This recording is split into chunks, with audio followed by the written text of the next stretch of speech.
Now. The Beat 139 featuring Doc, Don Vito, and Keith Cash. Harlem's #1 show.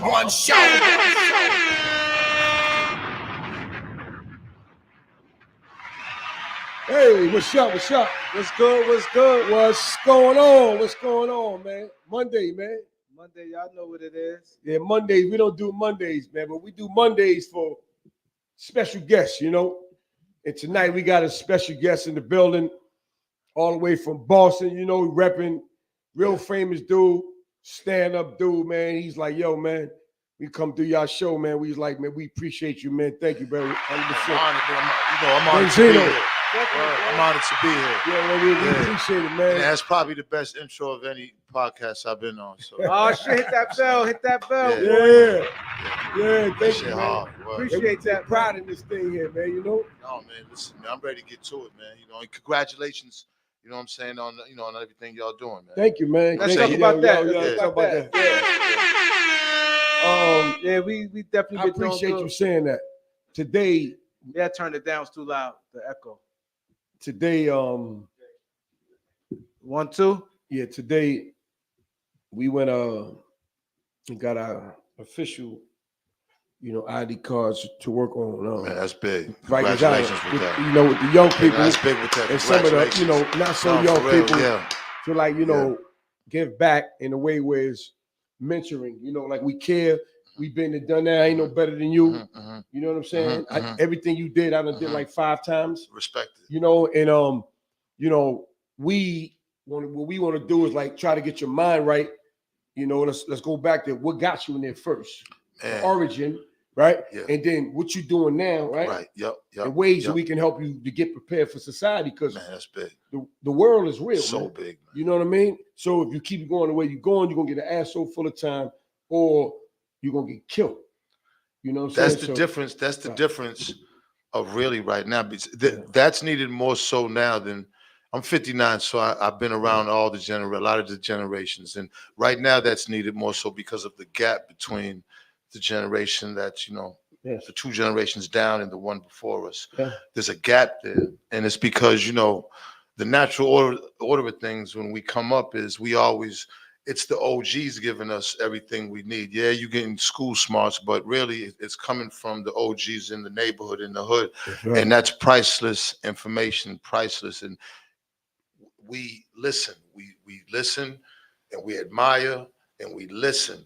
What happened with now is, since social media is so influential, when that came, it flew over us, and then that generation flew over us too and followed social media. 100%. So there's a big gap that's missing. You know, you can go on a device and you can get a lot of things, but you cannot get what somebody that lived and experienced the hood.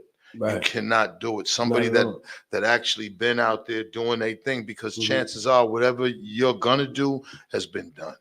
And if you don't get that, if there's a gap there, then that's going to be the difference of life and death for a lot of these young guys and girls out there. And I think it's dope. Like I said, we're gonna be going in there, and I think it'd be dope. I know you live out of town. Like if you dropped in one time, I would love to. We bring you in. I told Keith that I would love to go to Rikers. Okay. Yeah, 100%. You count me in. Say less. Because say less. Because you see, I'm at a time in hey, age. The paperwork, we got to sign them up, baby. I'm at a time and age in my life where I know how to talk to these young guys now. You know, I don't know if I would have. I've done it in different instances, and you know what I'm saying, but now, I can go in there with the confidence of, to really, first of all, sincerely letting them know that that I've been there, and I want to help, and I want you to come across with something that you might not have known. If we can get to that, then I would feel like we accomplished something, because, these are my younger brothers and my sons, and it's the same thing. So we genuinely have to help them. You know what I'm saying? We do. Because, we grew up like that. You understand what I'm saying? It's the same thing. I grew up in a solid home, but I learned from the streets. Right. Everything. Right. You understand what I'm saying, though? You got a mother that work all the time. You home by yourself. I got to lock the door at 8 and 9. be by myself. We got a call already. Let's go. We got to call it. Call him. Caller, what up, caller? Caller. This is dope. Caller? The live calls is dope. Yeah. Caller. All right, call back. They gonna call back. If you want to call back, 646-628-4264. Yeah, put down the screen right quick.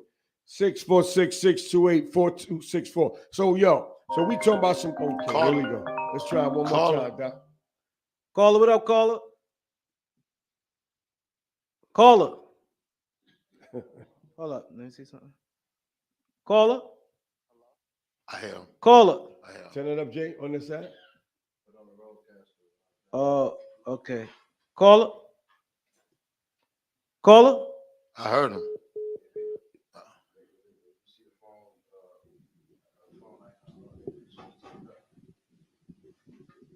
He gonna call back, man. Y'all call that number 646-628-4264. Here we go. Caller. Caller. I hear him.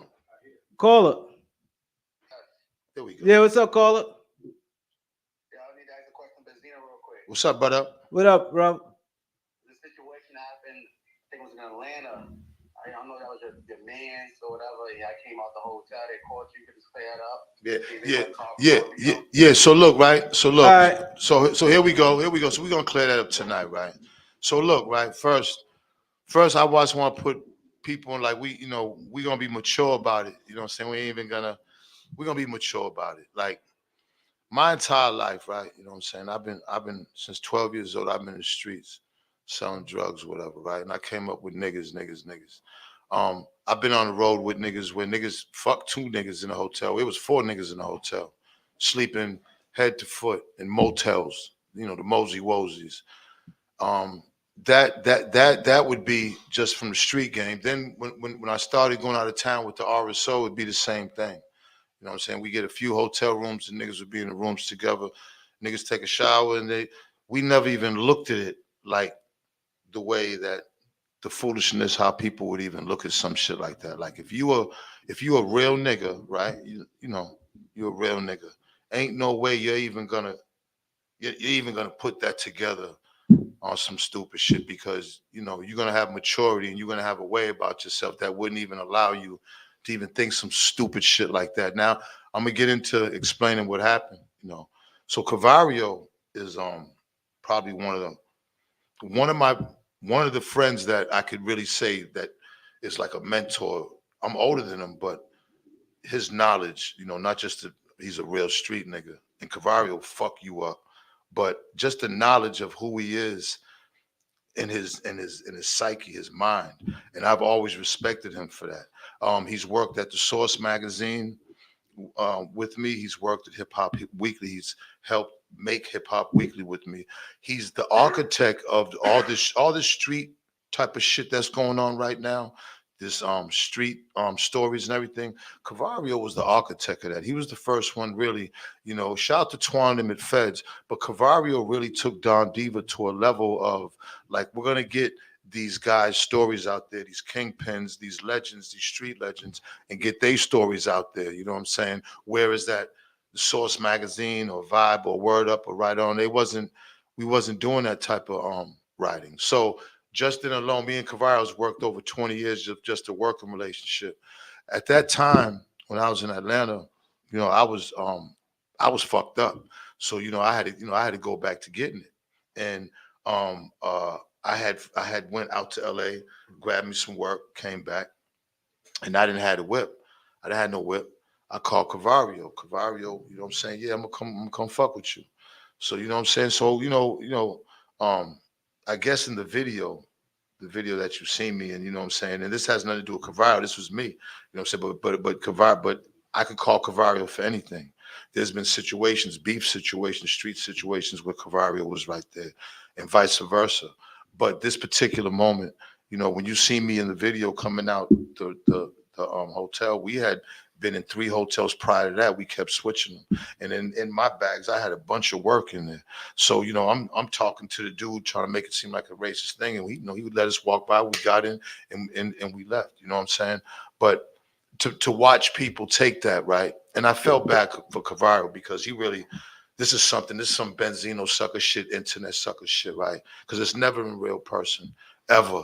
But if you a real nigga and you really thought that a nigga was in a hotel room on some funny shit, then you wasn't no real nigga. There's no way you could have been a real nigga. There's no way you could have been a solid nigga. You was either on some funny shit or want to laugh or some internet shit, whatever that shit is. I didn't come up with that. But, you know, yeah, that shit to me is like, I'm gonna ask y'all, has anybody in this room ever been in a hotel with another nigga before? And was it on some gay shit? Nah, we all been in hotels. We all done stayed head to toe with niggas in cribs and hotels and on buses and cars. Like, this is what the fuck real niggas do. You don't think about no dumb shit like that.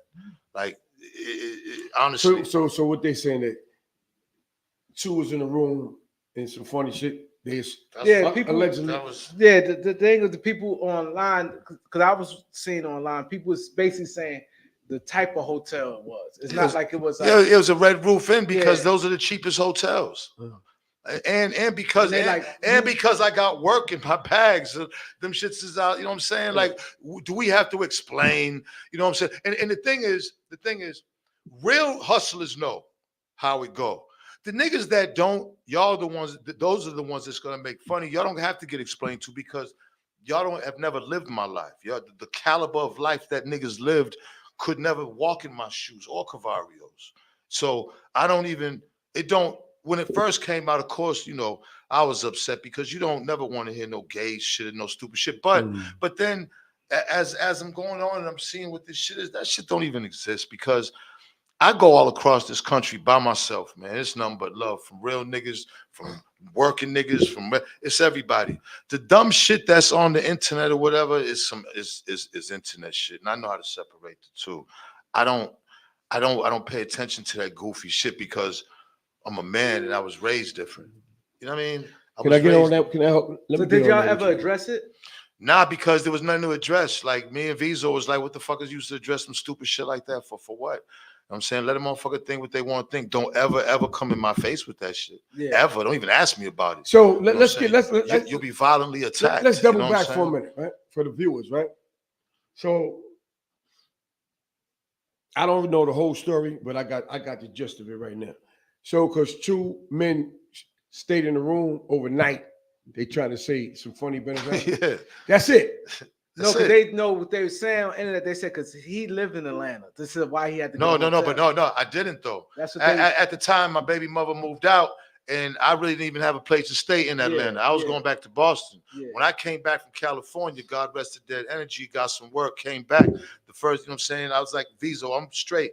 V don't even live in Atlanta no more. Came pick me up, and then boom, we on our way doing our thing. Mm-hmm. You know what I'm saying? Yeah. Like, number one, I don't have to explain nothing to nobody. You know what I'm saying? Like, you know, number that's numero uno, right? Number one, none of these niggas that's saying something would ever approach me in real life. So again, I take it for a grain of salt. But it's just, it's disappointing to see a lot of our generation. You could tell they didn't have that father, or they didn't have somebody to raise him up as a man. Yeah. Because that's not manly thoughts. Like, for you to even think or even consider some goofy shit like that, bro. And that's like, the internet. Honestly, that's the internet. The internet is like that, though. Told you too, though. In the wrong place in the wrong situation, that can be a problem sometimes too, if a person let it get to you. No, but see, it's the internet. That comment section is not like that comment section. Yeah, niggas in person say some shit. He'll get his top broken. You know what I'm saying? If it went to the left. But that shit is disrespectful. But that comment section is undefeated. Yeah. It's the internet. And you know what I'm saying? Anybody gonna try to say anything, you know what I'm saying? But you know, I don't, again, that for that to even been a subject, it just shows you, like, you know what I'm saying? Like, time is a gift from God, man. That's the most expensive thing. Yeah. That's the bit. Like, people are wasting it on stupid shit like this, bro. Yeah. Like, for real, we gotta, you know, if everybody out here trying to get money and everybody out here trying to be successful and progress, you're not gonna do it making that a subject. goofy shit like that. Because again, like as many times as I done been in hotel rooms with niggas, whether it was trapping, whether it was music, whatever the fuck it was. You know what I'm saying? Yeah, I done been in a lot of hotel rooms with them women. But I mean, you know what I'm saying? My niggas. But y'all was writing a movie or something, right? Nah, I was trapping. That's what it was. You know what I'm saying? Oh, but you had to say the movie because I Visa, why don't you come on in here and you know, so this is a good time to bring. Yeah, bring. Because that was the first question. Yeah. Hey, Benzino, what's up with you, Cavario? Come on. Yo, ladies and gentlemen, we got Cavario in the I building accomplished right now, amazing shit in this world. And this is what we talk about. Let's give a clap to Cavario, man. we We got some Cavario in big the guests building. tonight, man. Big guests. It's gonna be a good show. Let's talk about it. How you doing, brother? I'm good, bro. Good to see you again, man. Yes, sir. Good to see you, man. You already know what it is. Friend of the show, Cavario's in the building. So, Benzino, let's. No, I just want Bring you know him on. this is again. His accolades speak for himself. He doesn't get the flowers he deserves. Like I really want to stress the part that everybody's telling their stories, even you know how like DJ Vlad, like the street stories and everybody with their street. All that came. Cavario was one of the first ones, if not the first ones, to really be trying to put those stories out.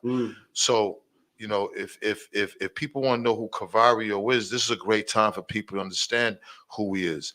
An amazing, and you could speak for yourself. How many books have you wrote, Cavario? 7. 7 books. Like he's a street nigga that wrote 7 books. You know what I'm saying? How many magazines have you worked for in high capacity?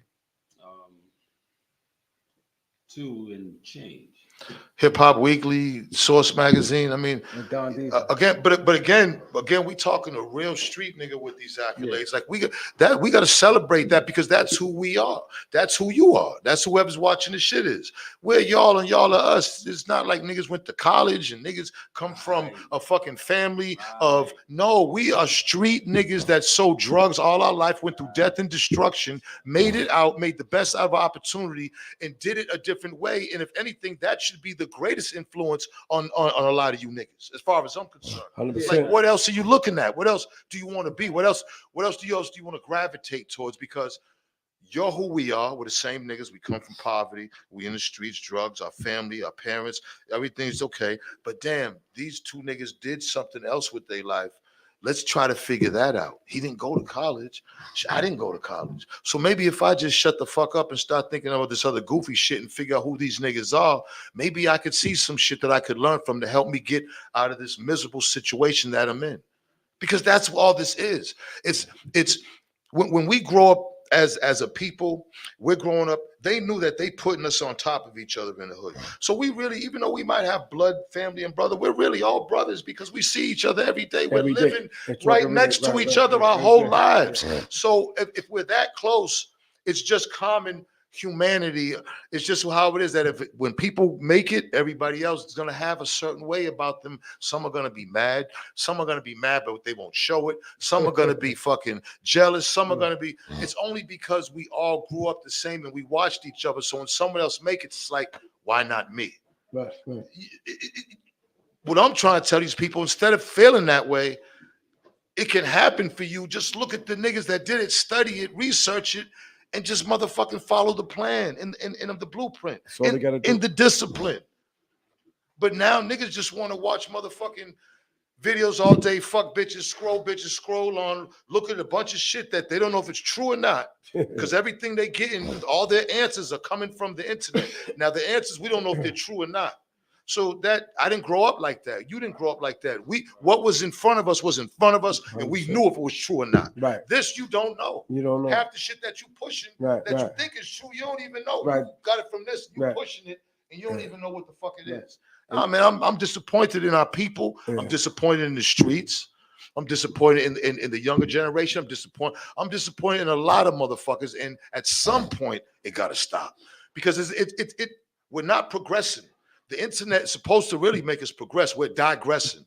The shit that we're putting out, that we've been putting out on the internet, all this garbage, this clickbait, this division, this beef, this shit is worse than the rap, hip hop beef. This is the worst shit ever. Like, we're at an all-time low because all we're doing now is getting in front of this motherfucker and destroying each other on some stupid shit. Dumb shit. And these young niggas, they don't know the difference. And you were saying something. Yeah. Say what you said to me about as far as the mind, when it's the same thing. Like if you fuck a bitch from back in the day, your mind still thinks, because these young niggas don't know the difference. That's why it's like it's easy for the young nigga just blow your head off, and he doesn't even know why. Like he's sitting there, he's been playing Call of Duty all day, watching bitches all day, looking They at you. comfortable with it. They're conditioned, They're desensitized. desensitized. Yeah, because the way you think is the way you live. That's right. So Yeah. you know, your brain doesn't have a clock. Right. Right. So anytime you're thinking about something in that moment, your brain is having that experience Yeah. in real time. Yeah. This is happening. That's how you could think about some broad you was with Yeah. 2 years ago, and you can get excited and you know what I mean? And you should have get hard. Right. Imagine that a chick 2 years ago, right now, you should have get hard. Right. So but she's nowhere around. she's nowhere You around. get it? But that's the same thing happens when you sitting around, you 8, 9, 10 years old, and you playing 4 or 5 hours of Call of Duty, and you a whole other motherfucker online. You got over husk in your voice and all kinds of shit. You know, I could take it back a step further than that. People's brains out. Your name is Killer 187. Your name is Killer 187. But this is before Call of Duty. Think about this, Doc. Check it out. When we was going to 42nd Street back in the days, watching the karate flicks for $5. Yeah. We go in there and watch it, and me and my cousins and all that, we start fighting each other like we knew martial arts and fucking each other up. As soon as you get out that, you know, we kicking each other, hitting hitting you each come other. out the Oh, movie. this shit hurt. As soon as you come out the movie. We think because Soon as you come out the movie. and then when you don't go to the movies, it come on TV too. What you doing watching the karate flick? Now imagine that you are a young black man, or transferred in your mind, you Asian at that time. Right. So that just shows you how powerful that is Yeah, of influence. the mind, So the these mind. niggas is watching, looking at that. Oh, look at all these. The video game thing, because it's tactile, because they touch it, they come into contact with it. Like yeah. This shit is visceral. It's a more Yeah. impactful experience than Right. just watching a movie. Right. You know what I'm saying? Right. Like they are immersed in this reality. They're actually killing their adrenaline, their blood pressure, and all that shit is affected as though they were really in. And you know what I call it with my sons when they was, because my son played that shit too. They want to win. They trying to win. Whatever screen they got to go to win. When they get close to it, and some won't even eat. Yo, you ain't eating 5 hours. Put your joint down, eat something, go back. Because you get grabbing so hard, man. That's crazy. It creates this interaction with this reality creates no pathways for that reality. Yes, right. It weaves your mind Mm-hmm. and your thought process, and it weaves it of that stuff. Right. And that stuff becomes part of who you are when you're fucking 8, 9, 10 years old. Yeah, that's why You know what I mean? when you hear like a kid 12 years old and we be bugging, but that's the ones who playing that shit, and they got like their minds fucked up. And I know kids that are very demure in their everyday interactions, but when they get them headphones on, yeah, motherfucker, she's stupid. They go. I took you shit in the back of the head. You're right. Like, They going. but other than that, they don't say a word. Yeah, they going. They- How's your they day? go to Good. the spectrum or something. What you do today? 2 words. Everything good? Good. That's what my son says. Good. You all right? Yeah, good. God, everything good every day. So They don't talk. So you said earlier, Yeah, about him being, you like his work for his magazine. Yes. So your magazine came out 99, right? It was officially a magazine in December 99, and the first official magazine came out January 2000. And when did the Source magazine come out? The Source was a one piece of pamphlet. That was 88. So that was like 10 years prior before. Yeah. But you got to understand, see, we was about the music. When Cavario came out, it was about street stories. These are stories that nobody, first of all, New York at that time, you know what I'm saying, was the ones where all the kingpins and a lot of guys in the stories came from, because all the action was there. So nobody else from the other parts of the country, the only stories that were getting told were mafia stories, Italians. Like their stories were being told, movies, you're watching them. But, black men were really doing, Bumpy Johnson was the, I guess, I guess him, and then Frank Lucas, but they was the same. Frank Matthews, I'm sorry. They was the same, you know what I'm saying? The same, coming from the same. Yeah. There was a lot more. And once Cavario started exploring that, it's like, I just looked at it now and I'm just like, wow. I was like, all the stuff that's on YouTube now, it all derives from the same thing when he was writing for Don Diva. So you think you get your credit? No, I don't think he I, does. I do. I mean, the people I come into contact with throughout my travels, if they know about Don Diva, then they know about it because of me. They know about it because I'm the one that introduced it to wherever they are. You know what I mean? So yeah, I move around all over the place, and everywhere I go, they know it. They know it because of me. I just think now with it just being like it is now, because when you go on YouTube, that's when it comes to like the culture now, it's not even really about the music anymore. It's just all about stories now. Yeah, stories. Stories. Let me give an stories. example. So, we got like 600 plus interviews in, right? That's a lot. Congratulations. That's some good. I mean, just go check out analytics, right? But what I'm numbers don't lie, right? Numbers don't lie. You think we lie, But what I'm saying is that when you have a certain caliber of people on the show, right? The street stories, the views is like crazy, right? But when you get somebody like a Lenny Green from WBLS, you know what I'm saying, or Cool DJ Red Alert or something like that, the views is low. Like America, I'm gonna say America. They like fucking controversy. They like violence, man. They like drama, man. Well, you know what I'm saying? They want to watch that more, or they flock to that more than when we put somebody somebody on some cool shit getting money. They like to hear that drama and on suspense and all that type of stuff. I mean, and that's what's going on. They love the street stories. Or views wise, right? They love street stories. Because even when he was going wild, that's made going crazy. That's what you talking about. Well, see, but before you say, it really all is what the impact of what y'all want on and why y'all are doing it. It like platforms, these platforms that everybody and their mama got a platform. It really is up to you on what you want to put out there to the world. Look, like you said earlier, we all gonna die. Yeah. What do you want your legacy to be? 100%. What do you want your put out to the world to be? What do you want to be known for? Right. And if it's gonna be the violence and that's the easy part. That's the low hanging fruit. Right. That's always gonna be there. But the thing with that is, it can only go so far. It's really.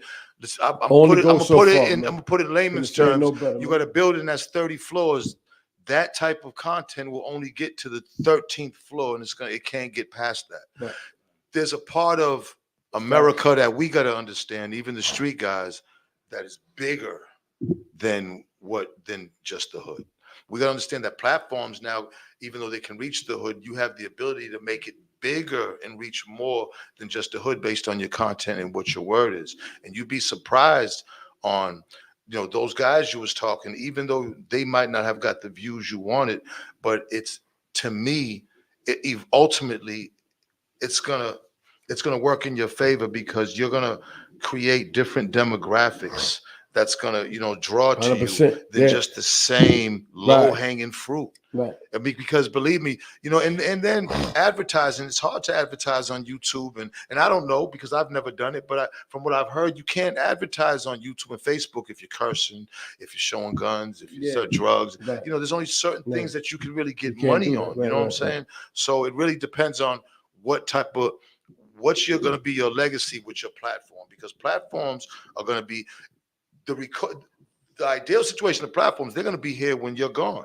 So what do you want to be known for when you're gone, when the platforms, I'm saying? I keep telling people, like, all this foolishness that's on it, this shit is not going to last, and it's going to be forgotten. Mm-hmm. It's going to be forgotten, and it's not. And then the people that have been pushing the shit out of it, that's it for them, because they could never get to the next level of shit that has nothing to do, that only has to do with drama, chaos, confusion. You know what I'm saying? Yeah, you get your clicks and comments now, but it's like, I think long run, the more stuff that you put out that's like what you guys are doing, I think you guys are going to be good, man. You just have to wait the storm. Yeah. You know what I mean? All great shit comes with people who wait the storm and believes in themselves. Yeah, 100%. Definitely, that's definitely true. So with you with the Source Magazine, I think that was a great idea with the mics, the five mics and different things like that. Who idea was that, and when y'all making the magazine, what come up? What y'all have to do to separate yourselves with that? Well, that's a good question. Me and Cavario can chime on this, because Cavario being a journalist, one thing about magazine, everything is scheduling. It's schedules, because a magazine has to get put out a certain time. Has to get put out a certain time, and everything has to meet a schedule. When you get assigned something, a story or whatever it is, you have to have it on time. That's the number one thing. The magazine game is that it's like, okay, whatever you turn in, it's getting edited, it's getting checked, and so because before you want to get it to the public, you want to make sure all the words and everything's on, because you don't want, the worst thing to do is having, this is where, Cavario's an editor. It's hard work. People don't realize how hard work it is to do magazines, man. The internet made it a lot easier. You know what I'm saying? But the old school way of making magazines that we was doing, we was putting the source out every 30 days, but then we was doing Hip Hop Weekly every 2 weeks. It was a lot of work. You know what I'm saying? Yeah, a lot of work. And it's like, I want to send shouts out to everybody that ever worked at the Source magazine, friend or foe, because, I realized the Source was amazing because of the people that actually worked on it. The 5 mics and all that stuff. This was just a culmination of everybody that worked up in there. They would go in a room, we would get the music from the labels first, and then they would rate the mics. Hopefully it would be a diverse group of people, because, I always felt like what makes us individuals, of 8.5 billion people on this world, is our ability to like what we like. So with me, the 5 mic system personally, I never was, like I never would look at a thing and then just go by what they think, because hip hop is something is where if you're not from it, or if you're not in the culture, then you're not going to understand it. Like once it starts getting territorialized, LA was doing a different hip hop from what New York was doing. Then the South was doing something different from what both was doing. So if you're from LA and you're rating a fucking album from the South, how are you going to give a real rating on it? But they took that serious, though. That was big. And we did it good for the most part. It was good. We did it good because we had a diverse group of people up there from all over. And that was good. But I have to keep it all the way 100. Me personally, this is Benzino. This is me. I just never believed in rating systems for stuff that should be your individual right to express yourself and separate yourself from everybody else on this planet. Like we too much into trends and following and being a part of it's like God. What makes us individuals, you have a creativity in you that was given in you, that was up, and you're gonna be doing stuff like nobody else does, and you're gonna like what nobody else does. So what you like might not be what you like, and that's okay. Right. There's nothing, especially with music. Right. Like we can disagree on religion and politics, but music, for Christ's sakes, needs to be like, it's okay for you to like that. It's okay for you to like Eminem's music. And you know what I'm saying? It's okay. It's okay. Like I don't have a problem with, I could never, what type of asshole would be mad at somebody because of the type of music that you like? That's, you got to be a fucking a crazy motherfucker. So you took a hit because you don't like Eminem music. No. It's not about that. When the Eminem thing came in, I didn't like, first of all, I'm an artist. I come from a racist city, Boston. Yeah, Boston. Yeah. But hip hop, I'm looking at it as this came from the streets.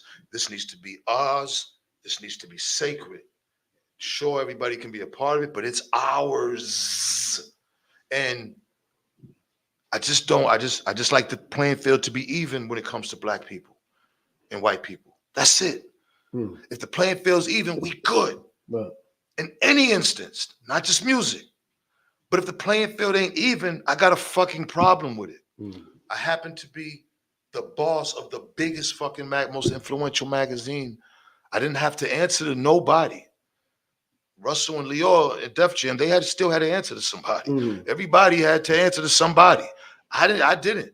And I had major influence. And I just felt what I was seeing came from my heart. I felt like when Eminem came, he was getting carte blanche, special stuff from MTV and major platforms that should have been helping hip hop and been breaking some of these artists. And I just felt like everybody, you know, in the industry, you have to watch what you say. You gotta be politically correct. Everybody got to be, it's like politics. You can't ruffle the wrong feathers because they'll fuck it up for you. You need favors. It's an industry built on favors half the time. Right. But both of y'all, but y'all known for speaking your mind. Like with then that's a good thing, man. And I want everybody to everybody should. They said because you know what I'm saying? Like everybody needs to start. Because this interview today, spirit of the moment. So I had something to do. So I'm like, oh no, we got to interview Benzino. They's like, what? Oh, that's good. He said, yo, one thing I like about he gives it up. He don't. But if it's for the people, he don't tuck his tail, do none of that. No, because they said they said you're gonna have a good interview because he don't tuck his tail. He stand by what he stands by. Listen. All of us here, all the pain and destruction that we all done seen, right? If hip hop wasn't here, where the fuck would we be at? I'd probably be dead. There's no question about it. Where would you be at without hip hop? Where the fuck would we be at right now? Yeah. All of us. That's a valid point. Where the fuck would we? Do you understand? Like the culture, man. The culture is something else. Where would we be without hip hop? Man. See, before hip hop, it's funny because when they say hip hop was 73, so 73 was really the disco era. Right. So it really wasn't rapping in 73. It was really about the DJs, right. Okay, spinning disco. Okay, so let's pay homage to the DJs. Everybody, the niggas wasn't even rapping in 73. Okay, the DJs was cutting disco beats and break beats, and see, it came from. Look at the Bronx in the 70s and look at how it was. It was the worst conditions. Right. I mean, come on. And this is what came. Harlem was bad, but Bronx was crazy. And hip hop came out of that. So people gotta sit back and jump back and just look at everything. It was disco. Disco wasn't a fucking culture. Nah. We was hit disco. Yeah. Okay. So when hip hop came, it was bigger than religion. It was bigger than everything, and it got us. It made us money, and it made white people gravitate towards us. It made the world say, "Damn, well, these street niggas, these poor ass niggas, these motherfuckers is something." Our creativity is our biggest export. So, do you understand how much money came from hip hop when you think about it and influence? Little Johnny and Susie got every black motherfucker on their walls. It was a threat. Yeah. The government's looking at it like, hold up now. Wait a minute. So they had to give Johnny and Susie a face of their own. I was going to say. So you think Eminem blackballed you? Nah, man, it's not, like he doesn't have the power to blackball Zeno. I come from the fucking gutter. So whatever they could do, I can go back there and still thrive. So they could never stop me. Yeah. How could they? Right. I'm from the dirt. I'm from death and destruction. How I could go back there. And they love me. So you can't stop me. I was in a position, and God put me in a position to see that shit. And being from Boston and growing up racist and going through fucking race fights at Boston Tech and all that shit, I grew up in that shit. So, I was able to see it. And I spoke on it. It wasn't a jealousy thing because he was a rapper. I'm a rapper. It had nothing to do with that. I just didn't. I didn't appreciate the Elvis treatment. They already did it with Elvis. You wouldn't even think a black man played a guitar. When some of the greatest black men play guitar, damn right. You know what I'm saying? Like Eddie Hazel for the Funkadelics and Michael Frampton and all these different guys. You understand the type? They wiped bands out because they came and took rock and they made millions off of that. Like. Robert Johnson was the first guitar player. You know what I'm saying? So I really was trying hard not to let that happen in hip hop. So why people, even your own people, turned against you? I mean, your own people, not saying your friends, but why everybody turned against Malcolm and Martin? Who the fuck am I? And you, all you basically saying is you don't look at. They got mad because you ain't put them in your top 5. Man, I don't listen. I don't even think top 5s because there's so many great black rappers. I wouldn't even say no top 5. Do you understand what hip hop has done for us? Do you understand? Fuck top 5s. Yeah. We top 5 is hard. There's too many niggas who are dope. In the days, top 5 is hard. There's too many niggas who are dope. I'd go back to Spoonie G, Tila Rock. I can name 1,000 top 5s, right, all the way up until right now. It's a discredit to everybody else. There is no top 5. Yeah. You know what I'm saying? It's errors. We come from nothing, bro. It's errors, bro. Yeah. Errors. Each era has somebody that was top 5. But not somebody. No, but your top 5 might not be my top 5. Yeah, that's right. Why are we talking top 5? How about niggas is all dope and we're dope and this is our shit and let's keep making money and love each other. That's it. Let's worry about that. Yeah. Like fuck us. Top 5 we gotta stop competing so much. It's not a competition. Man, but survival should be number 1 right. before competition. Right. Survive. Let's survive first before we compete with each other. Right. We dying out here. Like what the fuck? Like, you know what I'm saying? Before we compete, can we just survive? Right. And you're right. See, the thing, like you 100%. said, where you came from, because you came in the game, made, man, you had your own thing, making millions of dollars. You know what I'm saying? And then, do you think the situation with Paul Pierce, you think that hurt your career? Son? Nah. Look. I think any negative situation hurts my career and the perception of who I am. The Paul Pierce shit, the Eminem shit, all that stuff. But, you know. What happened with Paul Pierce? For the viewers. Oh, yeah, the viewers, yeah. So they've been so long ago. They heard about the Eminem. They've been so long. We go to Paul Pierce, we got to go back to like, I had put a group together called the Wise Guys.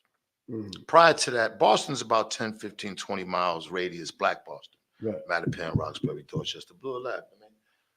Real super hood though. People don't understand that this Boston niggas is really, really like, we had a murder problem. We had a homicide problem. We averaging about 120 murders a year, and we're talking 15-mile radius. That's a lot. You know what I'm saying? Like, you know what I'm saying? So, and the reason why we never made it to the top is because it's still one Boston police. If they broke it up to Roxbury Police, Dorchester Police, we'd have been right up there because, like you said, they do it by per capita. But Boston hides that shit.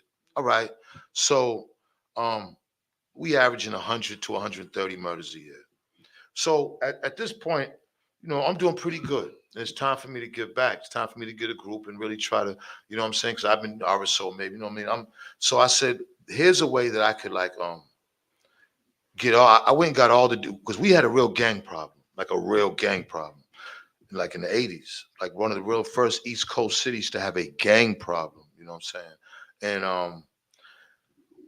I came up with something like, I'm gonna grab somebody from every project and every major gang, put them all together, put them on a road with each other, especially the ones that were like Bobby Brown's project, the New Additions project, Orchard Park, and Academy Homes. That's a project that I came up in.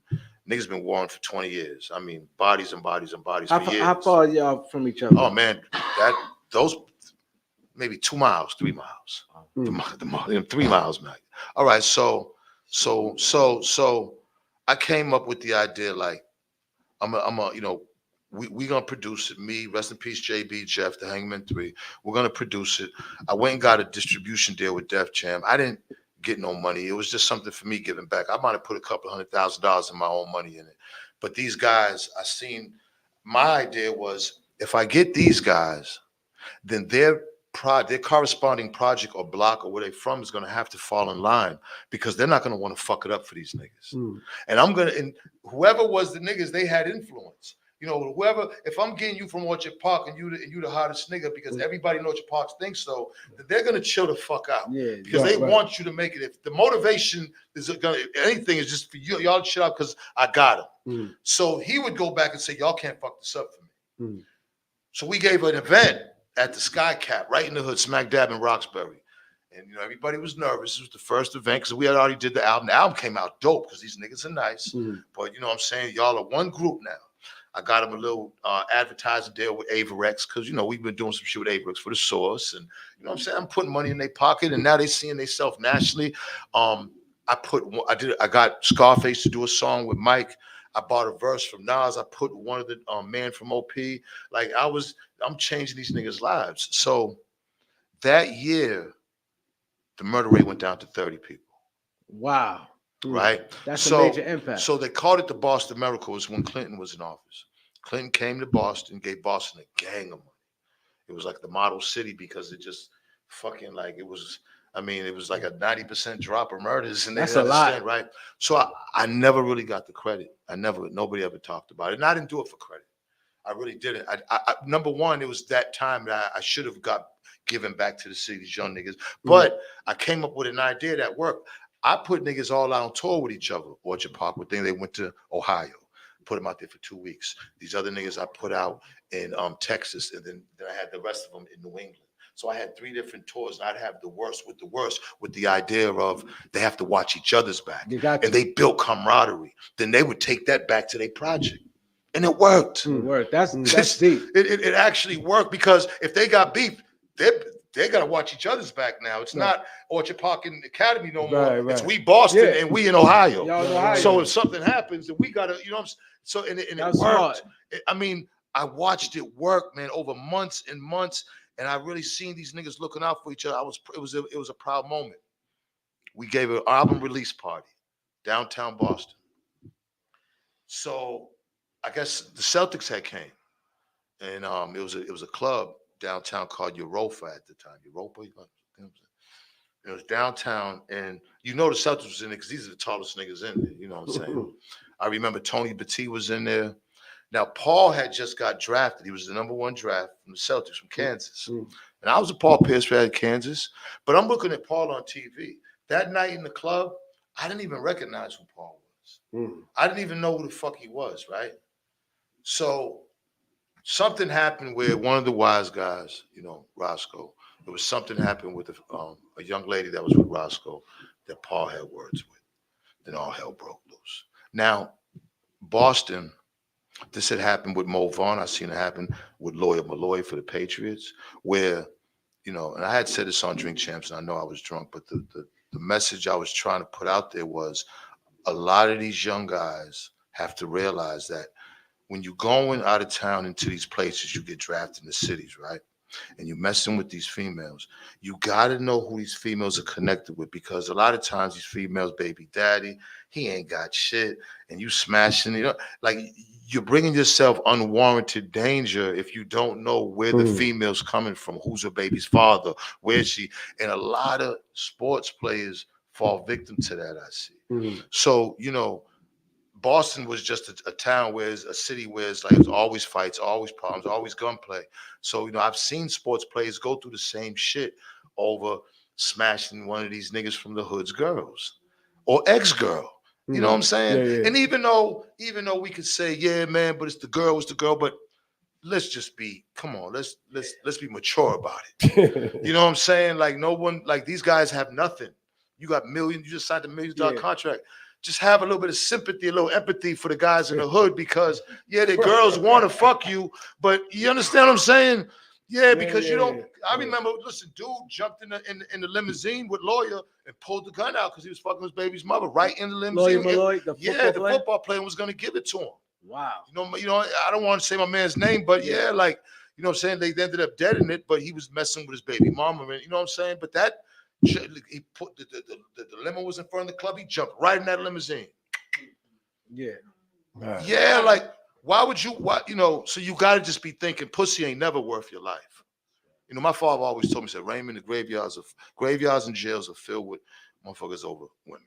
You know what I'm saying? It's never that serious to die over. You know what I'm saying? So a lot of them athletes was doing their thing in the city, not knowing. And so the situation, like you said, Paul Pierce, y'all in the club. He was in the club, and I guess he got aggressive with Roscoe. He lay with Roscoe, and then dudes just jumped on him. That's a regular thing in Boston. Like niggas is jumping on you. They coming out they coming out the fucking roof. You know what I'm saying? And I'm standing over. Ain't no 1-on-1. I'm watching it. Nah, hell no. We were just saying that earlier. We was in the truck. Ain't no fair ones, man. We were just talking about that. Said, I'm jumping in. I said, I got to. I said, even there was a situation with Stevie on the Love and Hip Hop with him and Scrappy fought. And I didn't even know about Love and Hip Hop, but they was getting ready to fight. And I'm driving Stevie over to the place, and it's like they're getting ready to film the fight, but if the fight's being instigated, and Mona's telling these niggas that they're getting ready to fight, and you know what I'm saying? I'm like, what's he say? Nah, we getting ready to do up and up and shit. Cause I'm like, you know what I'm saying? Like, and I sat back there, and I was strapped the whole time. Like, you don't have to be a bully and you don't have to be a troublemaker, but you can be intelligent out here in these streets. It does give you it does like make you last a little bit longer. If you just put some critical thought into the crimes you're committing or whatever you're doing. Say beat him physically, not mentally. You know what I'm saying? I mean, beat him mentally. Yeah, so I just, like with me, man, like, you know what I'm saying? It's just, you know what I mean? Like I've learned so much from surviving. You know, when I look at myself, my younger self, I'm disappointed in a lot of the mistakes I made, but that's all part of the journey, my nigga. You don't beat yourself up. You keep it moving. Yeah. And then as you get older, when you get to make it to 59, it's like now you really understand everything. Yeah. There's nothing nobody can tell you. I don't even debate anymore. I let a motherfucker say what he say. You know how to win an argument? Just shut the fuck up and let the motherfucker. They'll fizz out, and then you'll feel much. You can breathe better. Yo, I'm gonna tell you something. Knowing this man almost 25 years, this is another person. That shit he just said just now, that's another person. Anybody who has known him, who knew him, you know, back in the days, they would tell you that is another person. That's not Ray Dog. That's changed. Yeah, that's changed. I'm proud of that. Yeah, I'm very proud of that. I'm proud. Yeah, definitely. I'm hearing him like articulate that. Yeah, because you know me, a wild boy. I'm proud of that. I'm proud of that because you know, I mean, goddamn, man, like we are, like our race is self-destructing still. Since KRS made self-destruction, we're still self-destruction, and it's like, when are we really gonna try? Because, you know, Farrakhan got a few years left, man. All hail to the minister. He's one 90. Of my, look at Farrakhan, Cavario. There's a few people that are my mentors that I listen to. Like I said, like Cavario's mind is so crazy. I'll just sit there and he'll just talk, and it'll be hours on the phone. I just listen. And I listen. And I come out of it with so much shit. And but who are gonna be our leaders when he goes? Who's gonna, you know, like, and I'm worried about that because we grew up with leaders. We still seen leaders and we still heard the word. Like, but who's gonna be the leaders now? And it's scary because the internet jumped over all of us, and the kids follow, even our own kids, even our own flesh and blood. Yeah, right. They're following the internet. The internet's influence is way more than the parents. A parent doesn't have a chance against the internet. Oh, they don't got a chance. No. So you said something very. It's going to entertain their ego. You said something very important to piggyback what he said. He said you're a different person, and you said you look up to him. So you credit him 100%? 100%. Great. He definitely has something to do with it. 100%. Yeah. 100%. 100%. Because you know, it's like you're used to a certain type of nigga. You know what I'm saying? And it's like when you can, you know what I'm saying? I was, you know, if ever somebody runs across somebody that is, and again, it just goes from when I was young, I listened to the OGs, I listened to the people that was worth listening to. And I realize now you don't even have to be young. It's just somebody that's giving you something from a different perspective. Because what I started doing is looking in the mirror. When I started taking responsibility for all the fuck ups I did, I started gaining more peace. I started gaining more confidence and peace. I started gaining more clarity, you know, like, you know, and that shit was working for me. Whereas like, okay, then I'm gonna let it all out. You know what I'm saying? I'm gonna since then I don't have nothing, because I don't got nothing to prove, man. I don't got nothing to prove to nobody. I don't want to be the most rootin' tootin' and the most. I want to smile. I never smiled. A Boston nigga smile was like this. Like, you know what I'm saying? I love smiling in pictures now. You couldn't buy a picture with me smiling back. You look like I had millions, and I look like I was sad and mad when I look at the pictures. I never smiled. You know, it's just who we are in our upbringing. And that's why hip hop means so much to me, because this was the flash of joy in my life. I used to DJ block parties, man. You know what I'm saying? If you didn't know what going to a block party was, then you really missed the essence of hip hop. And I really feel bad for a lot of people who never got a chance to go to a block party where a DJ was spinning on a beat for niggas to get on that mic. And if you didn't know what you was doing, you wouldn't even dare touch the mic. Right.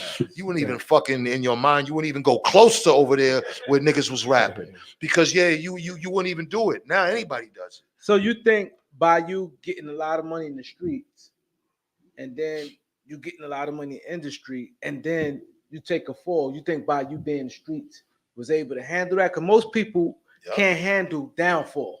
They can't handle downfall. Me and Dave, you just hit it again. You know, great, because me and Dave, When we lost Dave the Source, Mays? Dave Mays.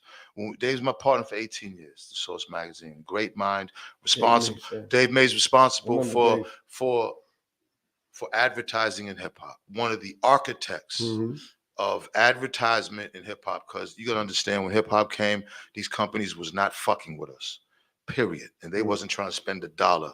And Dave Mays had a lot to do with that. The Source was the Source, but people don't understand it doesn't run without advertisement. So yes, put together a great group of people that put the creative in there, but Dave Mays was responsible for making advertising in hip hop.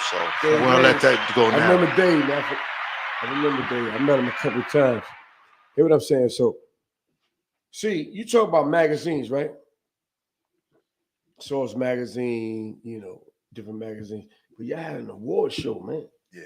So, you know, it's bigger than just a magazine. The Source Awards was the shit. Before they really went hard with that BET shit, the Source Awards was the shit. It was the Source Awards, man. Yeah. And that shit opened up the floodgates. More, it took hip hop. That's exactly what it did. That's okay. That shit was me. So I'm gonna elaborate on that. But to close out on yours, when we lost the Source, Dave looked like he was. It looked like I've never seen Dave like this. Me, I can go back and sell crack and heroin. So it really is nothing to me. You know, you know what I'm saying? Like I can, as long as I got me a fresh pair of Adidas and some good weed with me, you know what I'm saying? And I smell good, like, you know what I mean? Nice little haircut. Chicks still think then I'm gonna be all right. I'm gonna go get it with how, you know what I'm saying? Dave's different. But Dave, his whole world looked like Dave was fighting to the very end for us not to try to lose the magazine. I felt more bad for Dave than I did me. Like I didn't, like we lost, like we was balling with millions and millions of dollars. You know what I'm saying? Doing that made it was like Wolf of Wall Street. Like the money, the shit I was doing was just like I can't even. And it was like a blur now because it was every day. It was just. I mean, the type of shit that we was doing, you can't even imagine. It just was like we was getting a couple of $1 million a month, and I just was like, I was just. I just was fucking spending millions of dollars, just going crazy. It was just one big party for a few years. And one thing I do like about you, everybody in here, going to Miami. Yeah, y'all all coming. Yeah, everything will be we flying everybody. I like everything. That about him because I always saw a bunch of people. You wasn't the type person that you know, like some people they get on, like you hear it all the time, like damn, he will bring his dudes. See, I didn't see you that. Always had like you brought a lot. That's why I respect guys like you, MC Hammer. And people laugh, oh man, they not in position now. They think you lose the money, you spent it. But you helped people with it. You know what I mean? A good job. An early investor in Twitter, if I remember correctly. Yeah, wow. Yeah. And see, you know what it was though? I didn't know how to manage money. Because when you're selling drugs, I was selling drugs since 12, 13 years old. You know, my father turned me on, and then I ended up, when he got locked up, I ended up fucking with the shower posse up there. Like I was a 24 hours a day drug dealer. And that consumed my life. And then hip hop came, and then it was a mesh of hip hop and selling drugs. And, you know, I learned a lot on both ends. The thing is that, you know, once you start learning how to do selling drugs, I'm spending all my profit because I know tomorrow I'm going to get it again. Yeah. So I would spend I never had a savings account. Yeah. I only had a checking account. I used to burn the shit out of the fucking American Express things till there was nothing left. They would have to send me more. The black strip.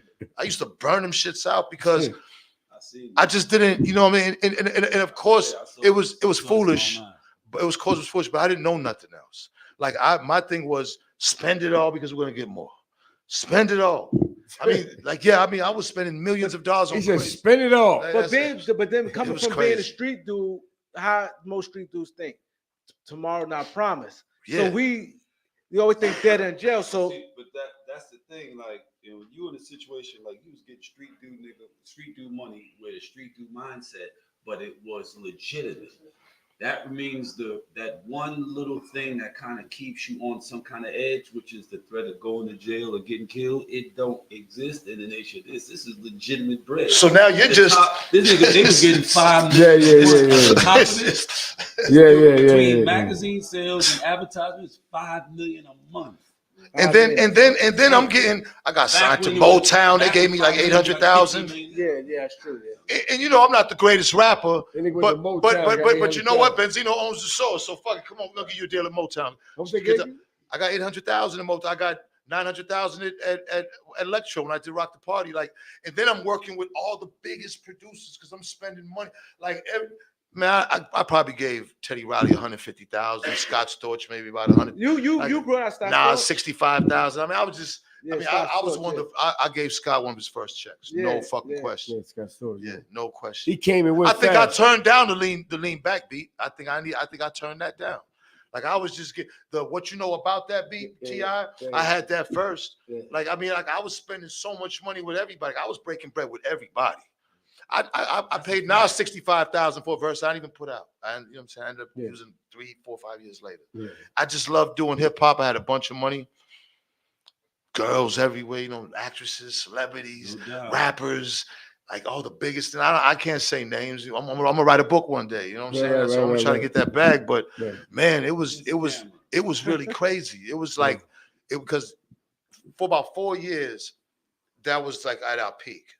And I just went ham with it. It just was, because and then I had said, and it wasn't no disrespect to Jay or Puff, but it was true. You know, at one point, you know, Liquid, I had more money than them. You know what I'm saying? Mm-hmm. At a point in time, like, and nobody knew about it, but I was with that because people didn't know my role at the Source. No. They didn't know what I was doing. They didn't like. I came up with a lot with that Source Award shit. I came up a lot like the Source Hip Hop Hits that sold 5 million copies. That was my idea. The Source All Access TV show, my idea. You know what I'm saying? Mm-hmm. You know, Ray J's first time we did the Source joint on Saturdays. It was like the Soul Train, and we put the ring before BT did it. That was my idea. The first reality show, we brought rappers from all over the countries. We had them battle each other on that show. It was called the Source Sound Lab. It came on UPN on 1 o'clock every Saturday. That was all through me. I wasn't caring about credit because I had so much money. As long as Dave get the credit, I figured he's the Jewish guy, he's the white guy. Mm-hmm. Fuck it. That's how, the whole industry was Jewish. Yeah. I know them niggas didn't like me. Yeah. See, me and Dave was partners, and we would go to these meetings.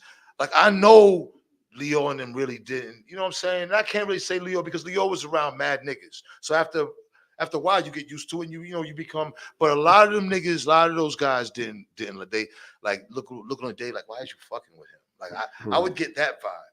Not knowing that I'm the one really making all these fucking decisions behind, I never had an office ever. I come up there, Dave have a couch. I fly in town. I go sit on Dave's couch. We smoke a bunch of good ass weed. We would poly. I give him a thing, and Dave would have notes, them little sticky yellow notes all over his fucking office, all over his house, all over his bed. I mean, Dave would take notes for everything. And then we would sit powwow, and then I would leave. And then niggas don't understand. I got indicted, because the accountant that Dave hired wore a wire on me, so Dave didn't get indicted. You know what I'm saying? There was a whole bunch of shit behind the scenes. Is Dave from Boston? From DC. Dave from DC. All that he just said is absolutely fact. You understand what I'm saying? Like, I got indicted. Dave didn't. Dave did them both. Yeah. You know what I'm saying? So I took a lot, man. I took a lot on the chin for the Source, man. Real talk. It wasn't. Sure, I made bad money. I made bad money decisions, but you know what I'm saying? What the fuck? You know what I mean? He did good. What you said, Cavario, to the people? And then after all of that came to the culmination that he did, he comes up with Hip Hop Weekly. Hip Hop Weekly, wow. Dave Mays called me a month after I stopped doing Don Divas. August of 06, I stopped. I get a call from Dave in September of 06. And he's like, yo, Ray said he heard that you left Don Divas. Heard on the radio. Heard on the radio. On Flex on the radio. I said, yeah, man. He said, what's up? We want to do this magazine called, I didn't let him finish. I said, fuck that magazine. He didn't want to. Yeah, he was mad as shit. No, he was pissed because of the Don Divas situation. No, sir, I'm good on that shit. That shit almost killed me. That shit almost physically killed me, bro. So I was like, nah, bro, that ain't it. And he goes, listen. And he told me the concept. When he told me the concept, I was like, oh shit, that could work.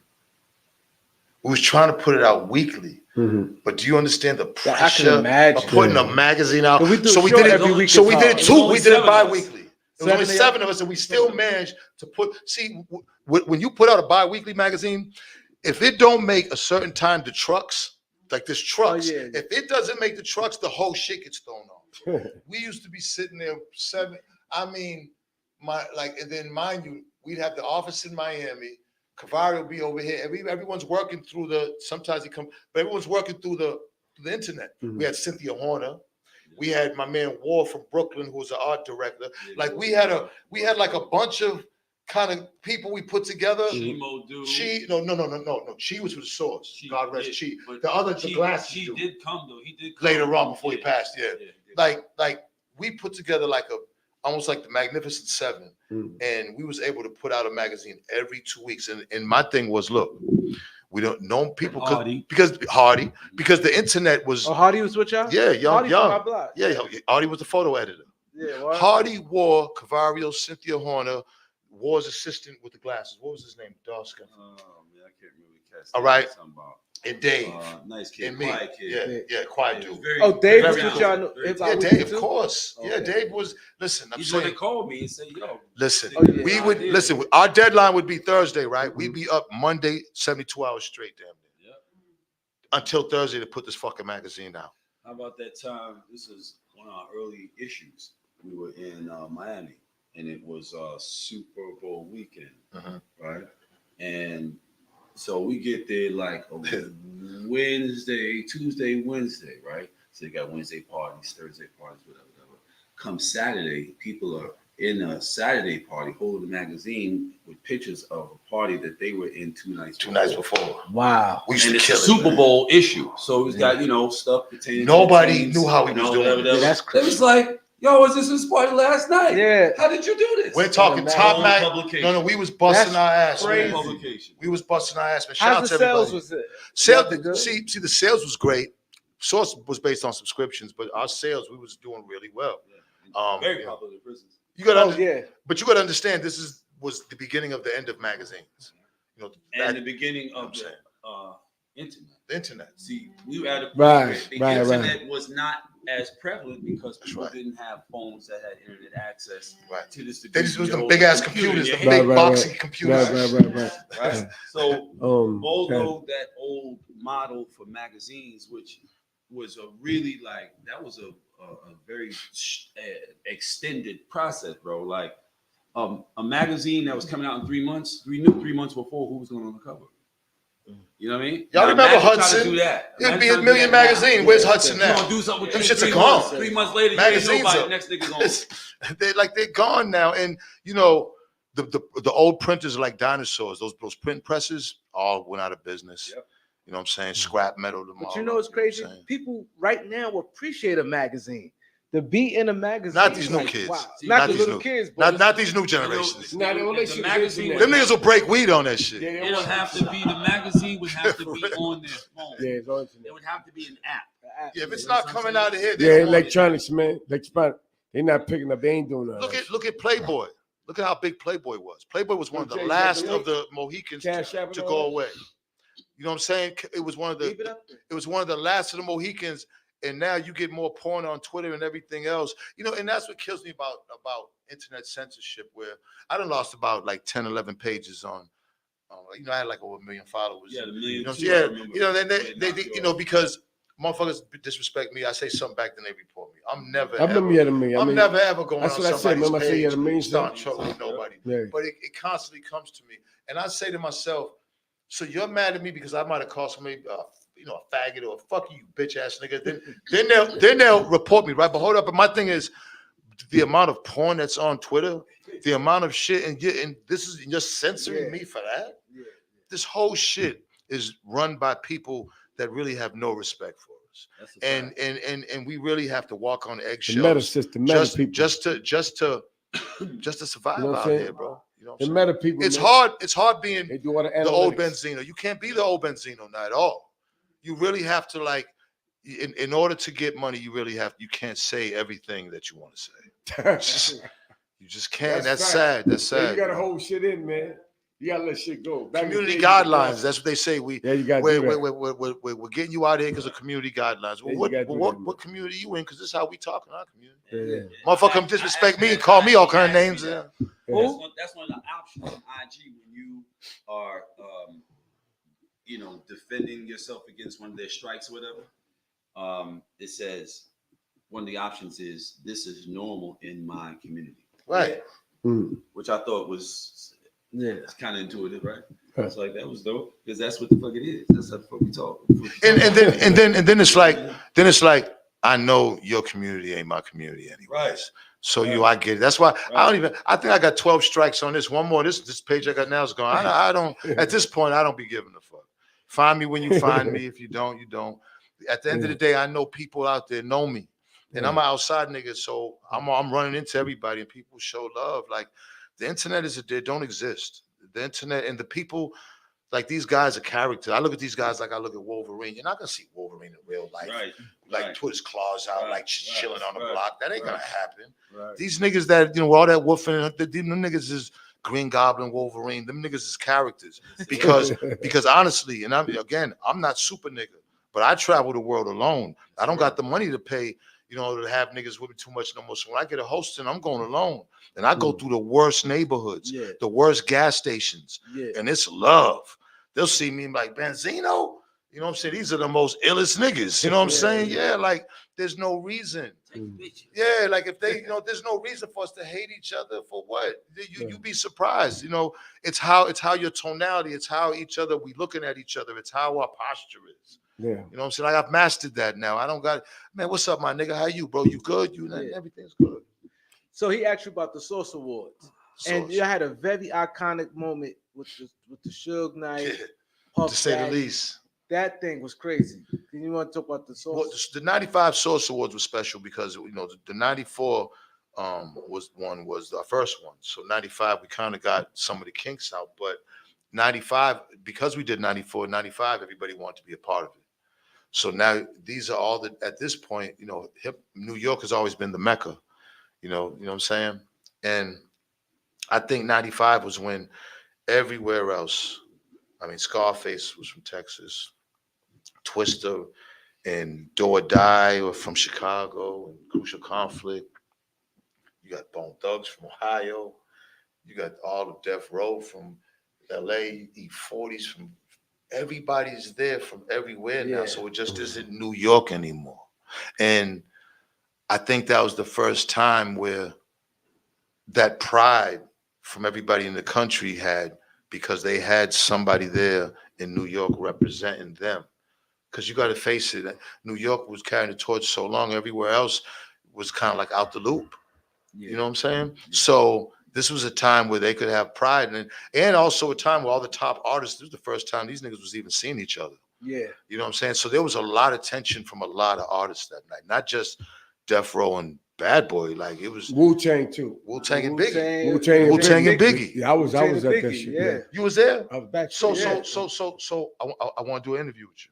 Because I'm doing the 95 Source documentary. This is big. I was big. So I want to interview you. That's big. 100. Yeah. I was there. 100%. I want to. 100%. I was there so much. I went to the after party. At Big L was there.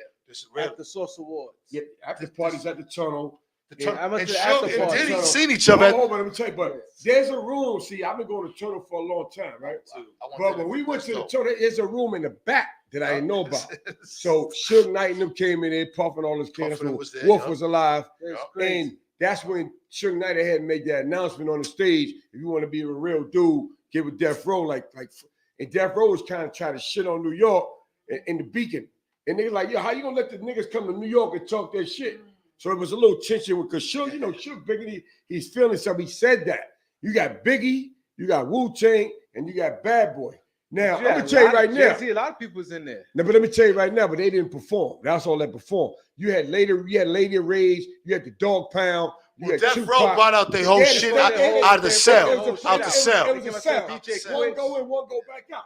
One go in, I was right there. It's crazy. Let me ask you, because you ask me, who's the best performance, Bad Boy or Death Row? Be honest. Death Row. Oh, Death Row, 100%. Death Row. 100%. I'll fuck with y'all because y'all Death Row with 100%. because they came out to sell. That shit was crazy. But then they started. And then DJ Quick. But they opened the show. But they opened the show.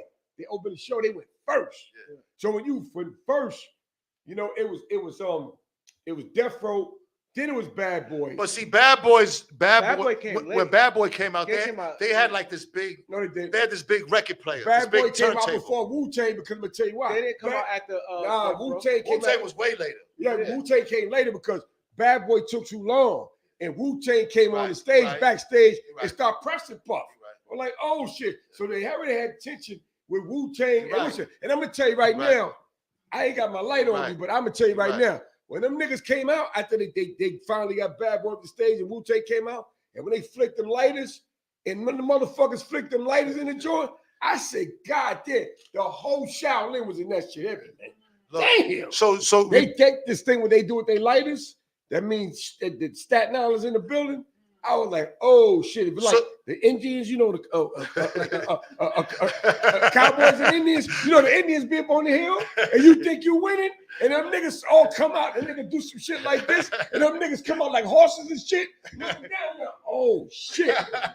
Wu-Tang had everybody's out, man. But go ahead, man. Remember, but remember, part of it too was like Biggie had used the baby on the cover. And Nas had did that. So they were sticking up for Nas on some Queen shit. Yeah, they fuck with Nas.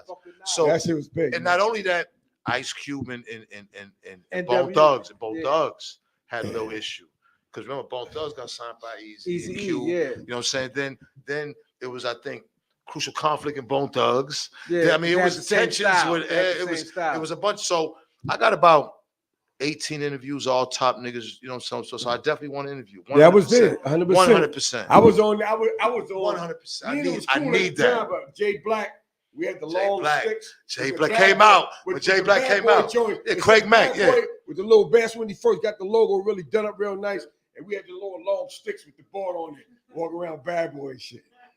Yeah, I want the interview. It was an iconic night. Yeah, iconic, man, iconic. That after that, because remember, that's when Andre 3000 went up there and was like, the South got something to say. Yeah. And ever since then, the South started blowing the fuck up. Ever since that moment. Because he was emotional about that. Because he didn't feel like New York or LA was giving him the props that there was. You know what I'm saying? Yeah. They had won the award, and he looked like he wanted to cry when he said it. Like, he won the award. They all went up there with him. Yeah, he went off. And he just was like, man, listen, man. Ain't nobody want to listen to his tapes. Ain't nobody. Said, but guess what? South got something to say. Ever since that, it almost like put a spark in the South. Yeah.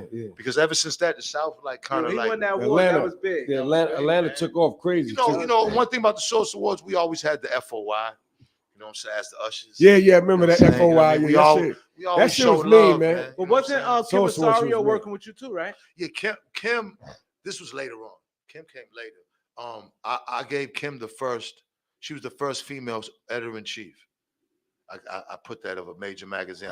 She blew up after that. I mean, a lot of them, not just, I mean, listen, Mike Elliott wrote Love and Basketball.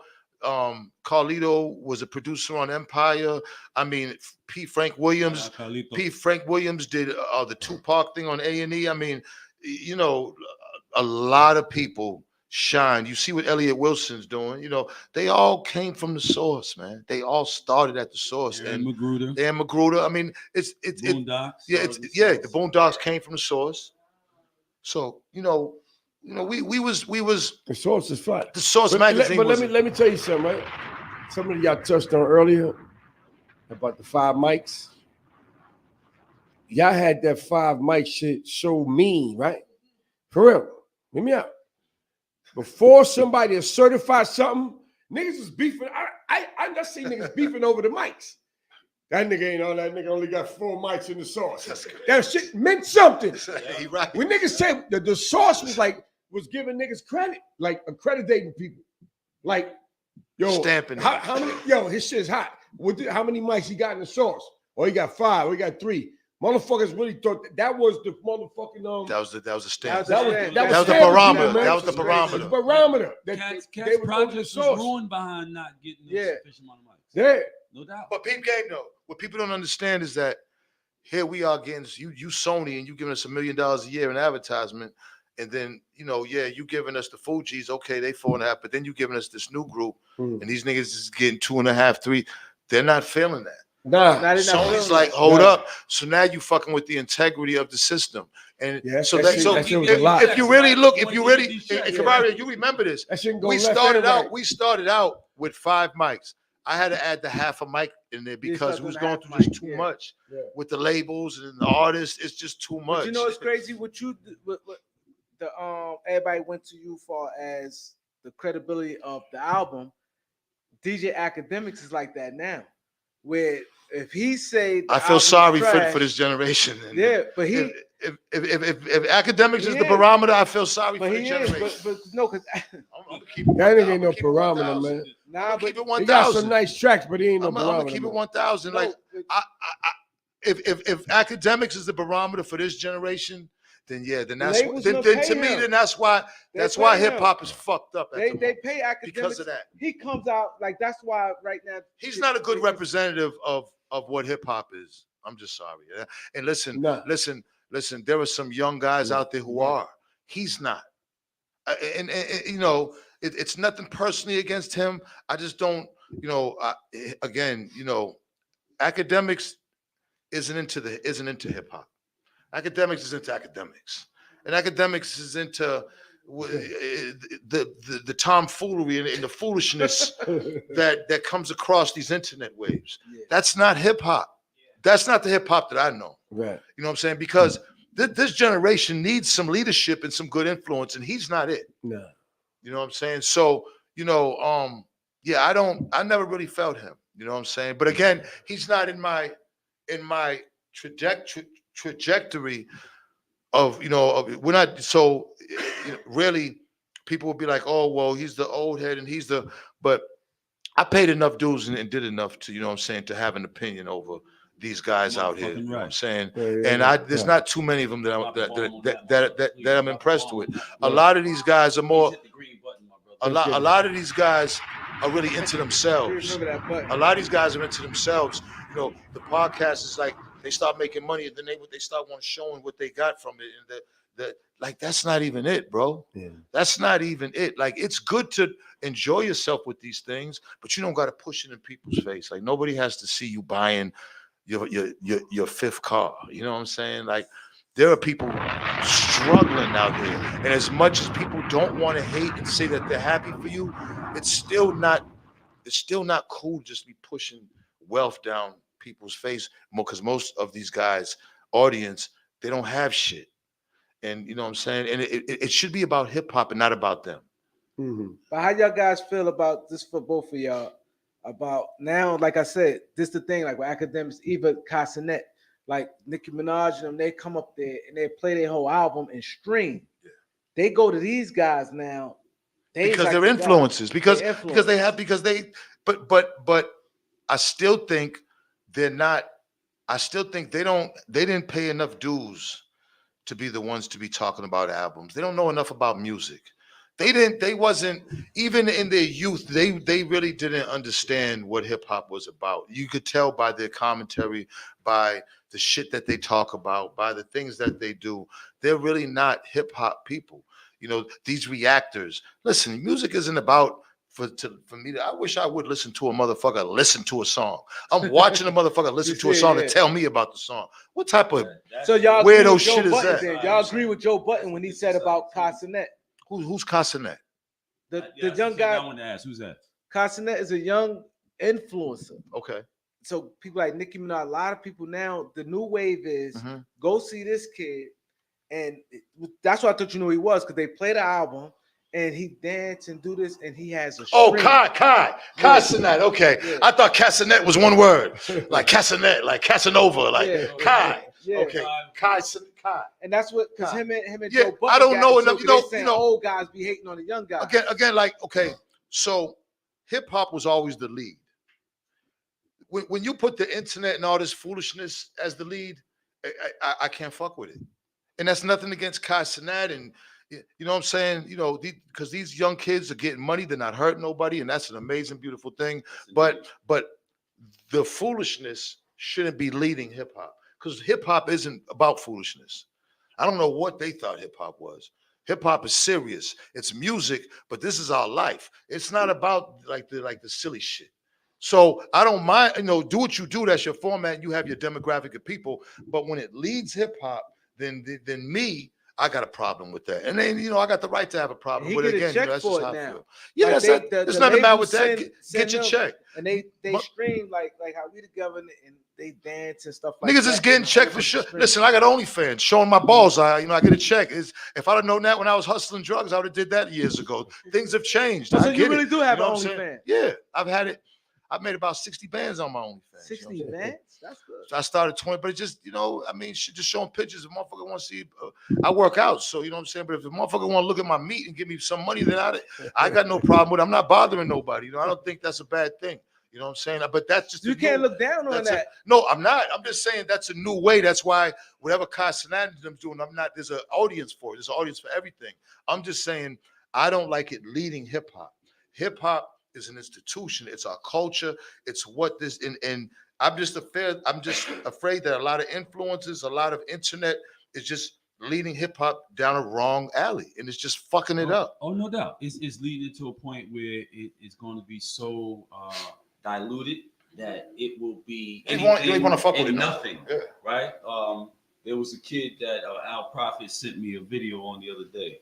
The kid looks like garden variety, middle American white kid with glasses, whatever, but he sounds like a kid from 4th Ward in Atlanta. Oh, wow. So if you change the music from because it sounds like that, to some top 40 and just applied it to the image of the video, you wouldn't think there was anything wrong, just to give you an idea of what the video actually looks like. Oh, wow. You know what I mean? Mm-hmm. It's like, somebody said it before. They want what we had. They don't want it from us. Somebody that's well known. And this is what they're facilitating by allowing it to be, like the brother said, something other than about the actual music, the actual culture of hip hop. Allowing these other things that are not having anything to do with the music, having anything to do with the culture and actuality, just lending it like borrowing from its significance with the audience that it is significant with, which is basically the whole fucking world, right? At some level, and weaseling their thing into it, incorporating it into it, and all you gotta do is like look a certain way, you know what I mean? Because the larger part of the consumer of that music is far outside of where we come from, and the music, of course, comes from where we come from. Right. But it's frustrating. It's far outside of that now. So the music that we created, this is not what they're responding to. They're responding to images and hints of that stuff. Foolishness. That's in what they're listening to. But they can't relate. How the fuck can they relate to coming up in Harlem and in New York and Boston and in the Bronx in the 60s and 70s? How can they relate to that? Right. That's what that music came from. Right. So how could they possibly relate to that? Right. They from Wisconsin somewhere. Right. You know what I mean? So it's not as pervasive, as widespread as it is because of their ability to relate to what it actually was. Right. It's because of their ability to assimilate it and incorporate it into a whole bunch of other shit and just borrow from its impact or its idea. And that's it. Like, shit don't know. We lost control of that one, bro. So if you had the label, or let's say if you have an artist, you wouldn't have your artist go to Cosnet as a marketing tool and have your artist go up there in the stream? I'm gonna be honest. Like, what's one thing I've been, other than the wise guys and a couple of guys around the way, I stay away from that. You know what I'm saying? I stay away from artists, and not only because you got to really give your to deal with it. You have to give your time. You got to give time. You got to give your patience. This, these are lives. Like having a This is like having another. So even though you feel it could be beneficial, you still wouldn't. No. I mean, if it was, I'm saying, if I'm a label and that's a way to market it, you know what I'm saying, then if I have to respect the generation of what it's doing. If I have a young artist, then I have to go with the audience. Yeah, right. Like I said, he has an audience. There's a audience, like my daughter, I look at my daughter. I mean, my daughter's super, super big. And you know, I go places and there's a woman that will know me. Oh, Benzino, she'll know me from Love and Hip Hop, and then she might be with a nigga that just her nigga. He'll know me from the Source or RSO, and then their daughter will know me from Coi Leray. So it's like, you know what I'm saying. So with me, I try to, you know, I don't try to. With the new generations, I try not to try to get into conversations of what it is and what it ain't because my daughter's in it. But I'm disappointed in hip hop right now. I am. So how is it as a proud dad? Like me, before I went away, like my kid was young, and I always tell a story, and I ain't never get that real proud moment, like with like far as like a success level. Of course, I'm proud of my kids, of course, right? But I watched the NCAA with Mike Dunleavy, and he was hitting a lot of big shots in the championship game. And his father, his pops, yeah, I seen was that. Yeah. The face. Can you imagine? Mike Dunleavy Sr. So how is it having a daughter that was your game and call her Ray? She took your name Ray. I gave her that name. You know what I'm saying? Like I named it. You know, my name's Raymond. All my kids got my name in it. You know, I have 4. Ray Sean, Coi Leray, her brothers, Taj, Raymond, and then of course Zeno. You know what I'm saying? I named my youngest Zeno. So the feeling is, first of all, from me, because it's gonna be, you know what I'm saying. For me, it's still surreal. Like it's still, it may sound weird, only because you know we got into a lot of this internet back and forth for me and her, but it's the fact that she's still doing this is just so surreal to me. It's still I don't know if it's clicked in, but I don't know if it's really clicked in, kind of. And since I've kind of on the outside of her career since it started, it makes it more surreal because I'm not in her circles anymore. You know, it could be frustrating because as a father, you know, she's my only daughter. So it's like that's the one you gotta be protective of the most, you know, especially, you know, I'm a street nigga and I know how street niggas, you know what I'm saying? Of course, I'm gonna be protective as any dad. The thing with me is, since I'm an older dad, you know, maybe if I was a younger dad, it could be different, but I'm an older dad. So I come from that older cut type of discipline. You know what I'm saying? And you know, it's hard, man. You know, going through this with Coi is hard, but the flip side is the street dad, the street guy who's a dad, and that counts because it's different. People don't realize when you're from the streets and you have a child, it's not like when you are a lawyer and have a family and have money, and it's different. That's really one of our biggest kind of things that hold us back in society is that we have kids when we're not ready. And, you know, the biggest thing is that she's financially independent at her age. Like how dope is that as a father? Like she's not pregnant. She's not locked up. Like, you know what I'm saying? She's strung out. There, you know what I mean? Do you understand like some of the horror stories some of my friends have with their kids and babies at a young age and all that? Yeah, like so I didn't have to go through none of that. And I'm so grateful for that. You know what I'm saying? But, you know, hip hop, man, and her being in hip hop, I'd never seen it coming. You know, Ray raps. Ray had to deal with Big Pun's son at 9 years old for I remember that at Interscope. Yeah, and he always rapped. I didn't think Coi. I wanted Coi to go to college. She from Boston too? Yeah, she was born in Boston, but then they moved to Jersey at a young age. I moved to New Jersey at a young age, but I wanted her to go to college. I don't want her to rap. You know, when you're especially an old school father, like the things you want for your son, you don't want for your daughter. That's just 2 different things. I can't explain it. I don't even want to try to explain it. It is what it is. But for her, I only seen you go to college. I'll take care of you. I'll get you whatever you want. Go get a degree.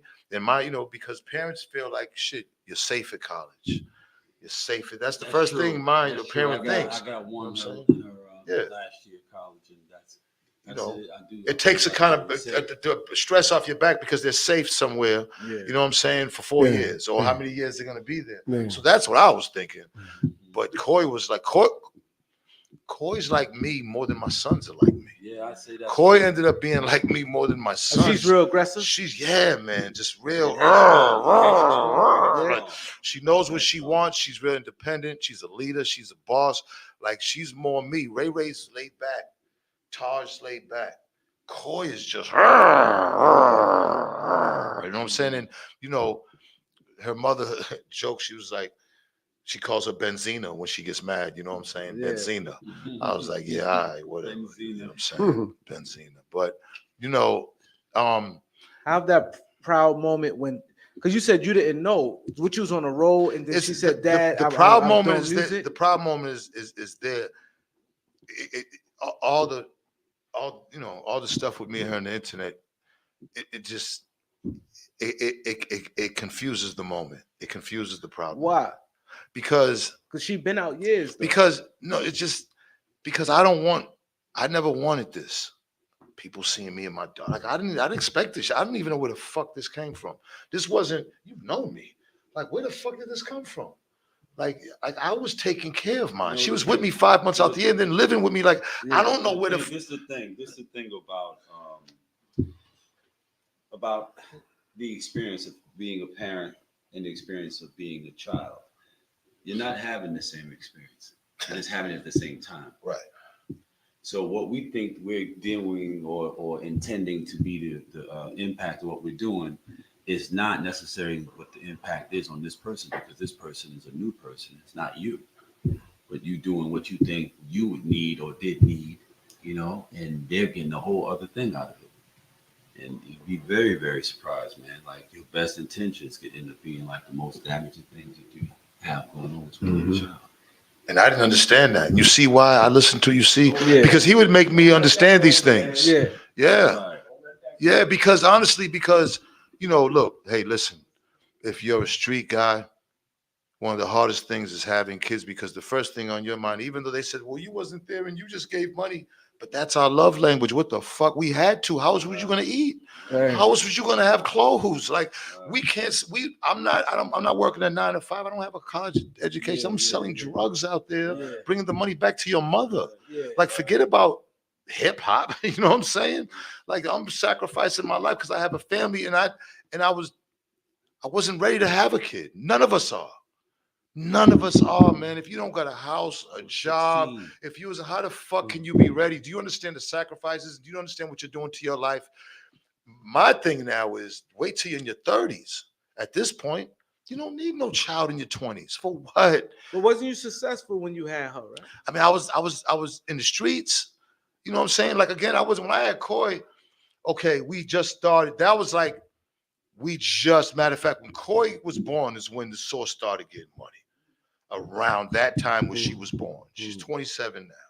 So that's when we was just starting. But prior to that, her mother had 2 other boys that I took care of. That were her brothers, that wasn't mine. And, I had Ray Ray. So, but at the end of the day, even me having street money, all the guys who didn't have street money were kids.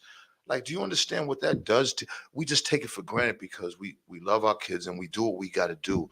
But do you understand how easy a life would be for you if you didn't have a child in your 20s and in your teens? Do you understand the trajectory of where your life would be without that? And I love mine, but just take that thought for a moment.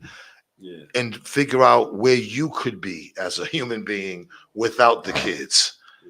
And that's what they don't understand, the money, the time, and then end up sitting in fucking court for child support and gotta fight that. That's just crazy. My nigga, I got 3 and I've went through everything with them, and I've given thousands, hundreds of thousands of dollars to their mothers and everything. And and it don't count. It's a fucking, man, when I look back at it, I just be like, what the fuck was that, man? Like, because when they're young, I'm the hero. Right. You know what I mean? And that feels good. But man, at 16, they want to go out there. And remember, if the internet wasn't here, I'd probably, we'd have a chance. The internet, they followed the internet because they didn't need me anymore. Listen, Coi's rapping. Where the fuck did she get the rapping from? Her mother didn't rap. Yeah, that's what I'm saying. She was born into, I was rapping since I was, to be real, I was 11 years old in Cedar Avenue. She ain't just rapping. She got some hot shit. No, she hot. No, but it's not. I'm not even saying that. I'm just saying Coi grew up in the studio. Coi grew up around this game, the Source magazine. She grew up in this. Now I didn't, as a father and an old school father, because my morals are 70s, 60s. My morals ain't 90s. I'm not the 90s father. You know what I'm saying? Right. So it's different. So I just didn't see it. And it's not like wasn't trying to support her. I just couldn't see my daughter be in this game because I knew that game was drugs, sex, money, guns. Who wants their daughter in that? You didn't put it on? No. Oh shit. Coi went and got her herself. Coi was in Jersey and was like, I'm gonna do this shit myself. Coi paid them dues and was performing to nobody and built her. I gave her a couple of cameras to shoot videos with, and she had a girl shoot the videos, and she said, "Fuck that." She really did this on her own. Oh wow. There's no question. I mean, D'Anthony helped her. But she made a commitment to be like, she had dropped out of school and she wanted to be a rapper, and that shit to me was like, I wasn't with it. How the fuck could I be with that? Who's gonna be with that? Maybe the 90s father would. Yeah. But the 70s father's not, what I mean? Like I come from that cloth of that. Yeah. They're not gonna be with that shit. So I was stuck between a rock and a hard place because now my son was like, but just Ray could do it. And it's like, damn, you're right. But what the fuck could I do? I'm only who I am. I never had a book, a handbook to raise daughters, you know what I'm saying? Because it's not easy, you know what I'm saying? For real. Out, huh? Like you said, that internet, and it's always sad when parents go back and their kids on the internet. It happens all the time. Man, I didn't expect that shit. Her calling me names on the internet, and her going at me. Because I demanded that. Like I felt like I was okay in that era. Like that would never happen to me. Mm-hmm. You bitch ass nigga. Oh man, my heart just broke. I can imagine. I broke. I cried, man. I could not believe it. I just was like, I'm trying to figure out. Then I start going back years, like, what the fuck did I do? Then I had to start getting real deep. And it's like, okay, I'm not with the mother no more. Yeah. I break off. I'm on TV with other women. Yeah. That's a hard thing to see. Yeah. So I had to put myself. Ding, ding, my brother. There you go. Yeah. I had to, you know what I'm saying? Yeah. And that was hard. And that had to been hard. That had to been hard. That's had to been hard. But what year you was on TV with the Love and girls? Hip Hop. Like no, what year was that? 2013. And y'all just, her mom just broke up prior to 2013? So 10 years ago, she was 16, 17. That's when it all started. Like, we broke up when she was younger than that. But my resurgence on TV was that. Yeah. Before that, if I'm out there with another woman, she don't see it. Right. But when she came and stayed with me, there was always another woman. But it's different. But Coi was loyal to her mom. Yep. Like, fuck them. It's mama. And you know what I mean? And I wasn't trying to I would never try to okay, this is gonna be. I would just let things flow. She's over there, and you know what I'm saying? And I didn't know how to handle that. It was I just tried to keep the peace as much as I could. Like it was like, what the fuck could I do? I gotta have my kids. She's over here. She's staying the night. What the fuck am I supposed to do? We street niggas. These are the things that Cliff Huxtable never had to go through. Yeah. You know what I'm saying? So how the fuck? Where are we getting? What are we gonna do? What can we look at for a street nigga to be a father? What can we look at so we can follow that blueprint? There was none. Nah. There was none. Nah. To this day, there still is none. Nah, you had to figure it out. And it's a different way of being a father. People take it for granted, like it's all the same. No, it's not. It's not the same when you have a job and you get a salary and you have your house, and it's easier to raise kids in that environment and when you don't have shit and you're selling drugs and you're not even with the baby mother. It is not the same. But Cavario just said ding, ding, ding. So y'all think that the visual of being on Love and Hip Hop, I don't think that was all of it. I don't think that was all of it, but that had something to do with it. Those particulars of the overall issue. Right. Overall issue was he wasn't with her mother, but he can be with these other women. Right. Like if you can be with them, you can be with my mom. Oh, okay, I got you. And not only that though, shit, you still doing good on TV, and we over here and it's not we're not doing as good as you. Because I'm giving mother child support. We would be. Oh, okay, that makes sense now. You understand what I'm saying? Yeah, and I understand that. Yeah. But again, that is the dysfunctionality of dysfunctional situation. And every time you have a child without having a just salary, house, and all these things, it is a dysfunctional situation. That goes for everybody. And these are the problems that have come in, and you have to learn on the fly to deal with them. We are not perfect. I will not run around here. Another thing, because your resurgence was crazy. When you got back on Love and Hip Hop, your name was popping. Because you really was kind of really holding that thing down. So people thinking it's more money than what it actually is. Right, of course. So being young, I guess she's young and probably looking at, oh damn, Dad on TV. She living in Hackensack, New Jersey, and I'm living in Miami on the beach. Yeah, so she he's now, even though it's not like millions of dollars, because remember, I lost the source. You know what I'm saying? So I'm back in the streets and I'm getting a little bit of Hip Hop Weekly money. It was nothing like I was getting, but I got a little $3,000 a month apartment, but it's more than their apartment in Hackensack. And then you're on TV every day. Then I'm on TV every week. So it's looking, and it's not like what the most I got on hip hop was the last season. I got 5,000 episodes. I did 20 episodes. If you don't do the episode, you don't get paid. Yeah. So if you're in the episode, you get paid. I was in all the episodes on the last season. The first season I got nothing. The second season was like $1,200. You know what I'm saying? I'm in the streets at this time, like after the source. I'm still get back to hustling me, and then we got the Hip Hop Weekly. We start making a few dollars. You know what I'm saying? It was something to still keep a nice apartment, a nice whip, nothing like what I had, but I didn't need all that. And listen, I lost everything, right? But I figured, God had to sit me down. Those mistakes I made with spending that money like that, God had to sit my ass down. It made me appreciate shit. I appreciate shit now, not having and going through the struggles again. Now I can appreciate having. I don't have to have 1,000 pairs of sneakers. I can wash my sneakers now. I had to get back. God had to get me back to appreciate shit and understand. And you know what I'm saying? I think when all that was going on, I was moving so fast that I just lost appreciation and understand. And I think that he had, and now I do things now, even with food, on how I shop in groceries and all that now. I'm so much more, and I think that had to come, and I think I had to, and I accepted it. I didn't have my head down. I know Dave might have been embarrassed because his parents had him in Harvard, and they probably thought, but me, where the fuck did I come from? So I'm not going to hold my head down. I made mistakes, but I'm not going to beat myself. My father always told me, Raymond, don't beat yourself up. Because you know what I'm saying? Like, you know what I mean? Sometimes you beat yourself up more than you're supposed to. Look, it happened. Clean yourself up and keep it fucking moving and be positive about it. You know what I'm saying? Once you accept it, it doesn't matter what anybody else says. Sincerely accept it, not just accept it to be like, okay, all right, yeah, I did it. No, like feel the pain. And these last years of my life, I've, I don't say pain, but yeah, it humbled me. You know what I'm saying? But it made it easier. Let me tell you, it made it easier for you. Because when you was getting that money, you brought everybody with you. When people be suckers and they getting money, and then when they fall, they feel like, oh man, because they know that Cavario is my man.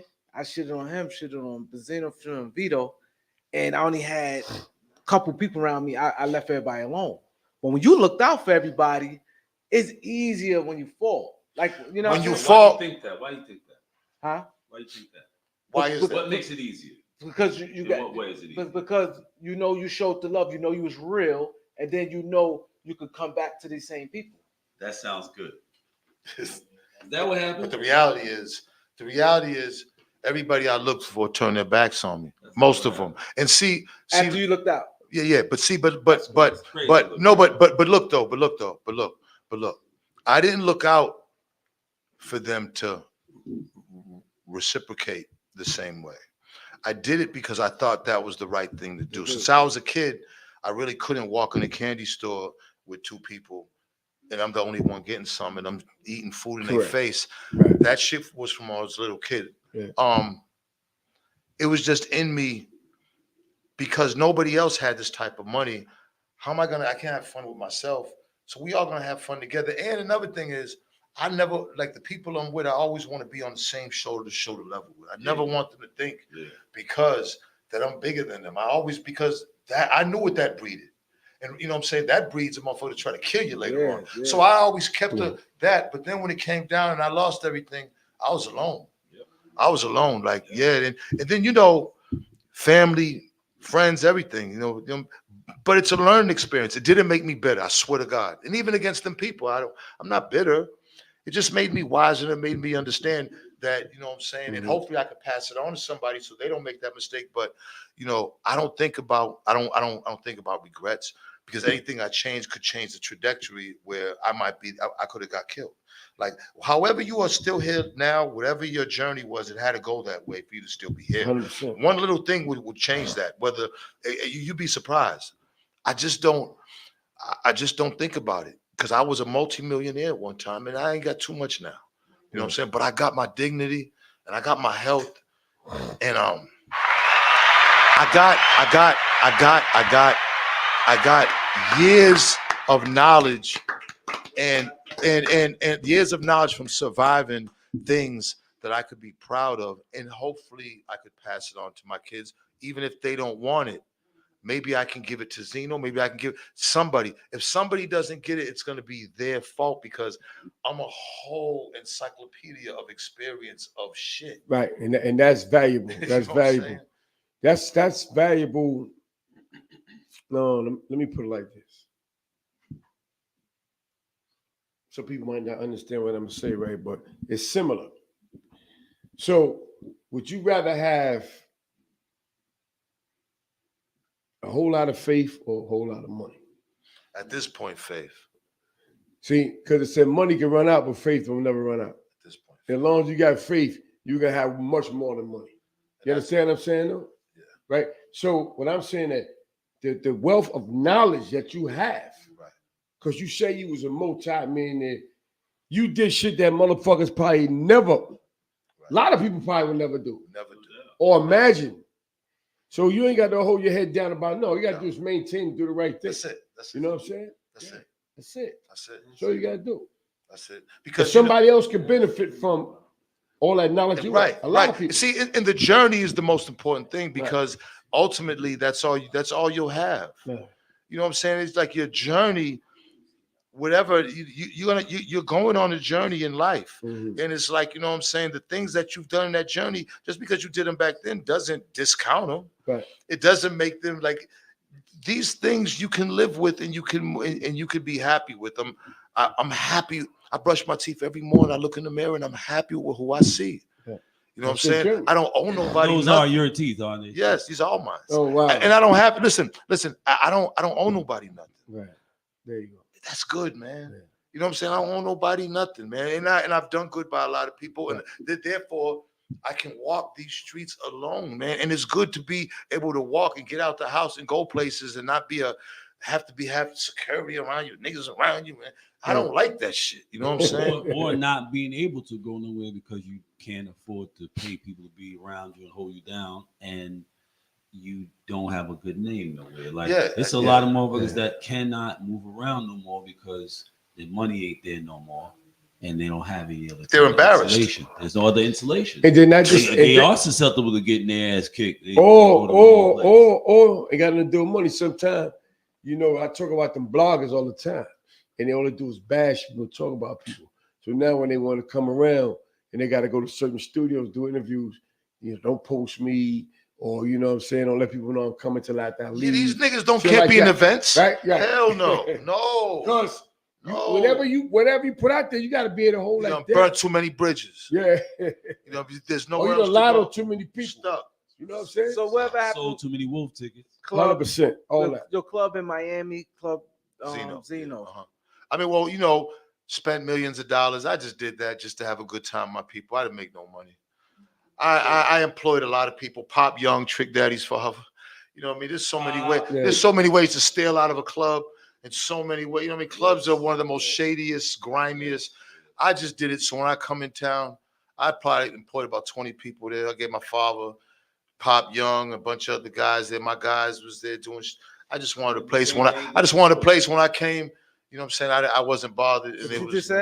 He did the same thing he did the Source. He had guys at the Source that were straight up street dudes. Probably didn't graduate 8th grade. Definitely didn't make it through high school. Never had a job in their lives, and he had on salary $90,000. Wow, you know what I'm saying? That's big. Real jobs. The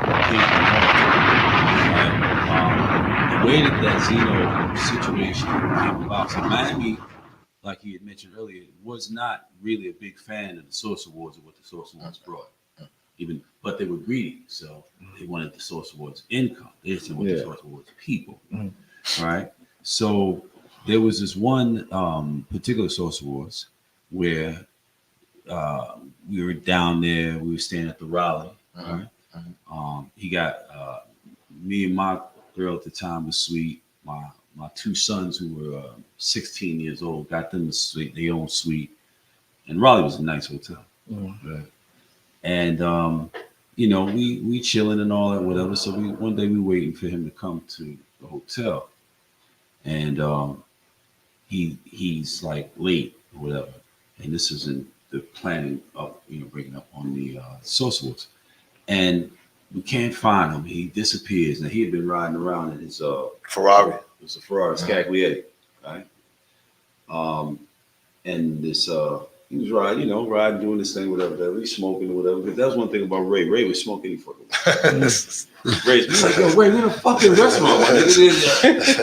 Nah, fuck that visa. They cool. They say give him a couple dollars. They used to let us smoke Mr. Childs in the back. They showed, We was one of the only ones that smoked Mr. Childs.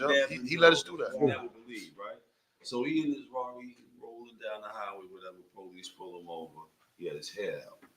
Police pull him over. He get into words with him. He was always getting to the words with the police. This was that Zeno. Okay? So the cop grabbed him by his hair, by his afro, and pulled him out the fucking car. Window. Big motherfucker. Wow. Right. We start fighting and shit. It's like they fight. We don't know none of this. The gun falls out his holster. Right. I'm thinking this nigga's getting ready to grab the gun. I tried to grab the gun. You tried to grab the gun? Hell yeah, before he did. Next thing you know, I just felt about 20 cops just beating the shit out of me. I don't even know where they came from because he was by himself at the time. Yeah. Next thing you know, like I'm on the ground with this fat fuck, and these niggas, they like coming off the top rope. They beat the shit out of me. Then they put me under the police station, under the station on the outside garage for like 6 hours and like 100 in the back of the truck. I thought I was gonna. That was the first time I've been shot a few times. That really was the first time I thought I was gonna die because I was cuffed. And I couldn't get my breath. Like I was trying, I couldn't get my breath. And they beat the shit out of me. And I'm fucked up. Now, mind you, the Source Awards is getting ready to come on. And then that's when I remember, then I had an old case that I was going to sue him. Sharpton came down. Al came down. Al came and got me out of jail in Boston. Came down for that. Like, I used to, because I got, Al is the one that introduced us. Yeah. Yeah. Al Sharpton's Al's a motherfucker. Why that happened? He's at the because you know what I'm saying, like because every time I had problems, we would call out. I'd have problems with police like every 3 months, somewhere in a different state. Yeah, for real. Like some of my, like straight up, I'd be fighting police, and like me, my father, and my brother was all locked up in North Carolina fighting police. Like there was always police shit, and I just remember I had a case that they was gonna lock me. I was gonna have to do a year. But if I dropped the lawsuit, they was gonna work it out. I didn't have to do no time. So I didn't sue him. Al came down and made the paper and shit, and they cleaned it up. But like I've been through so much shit, man.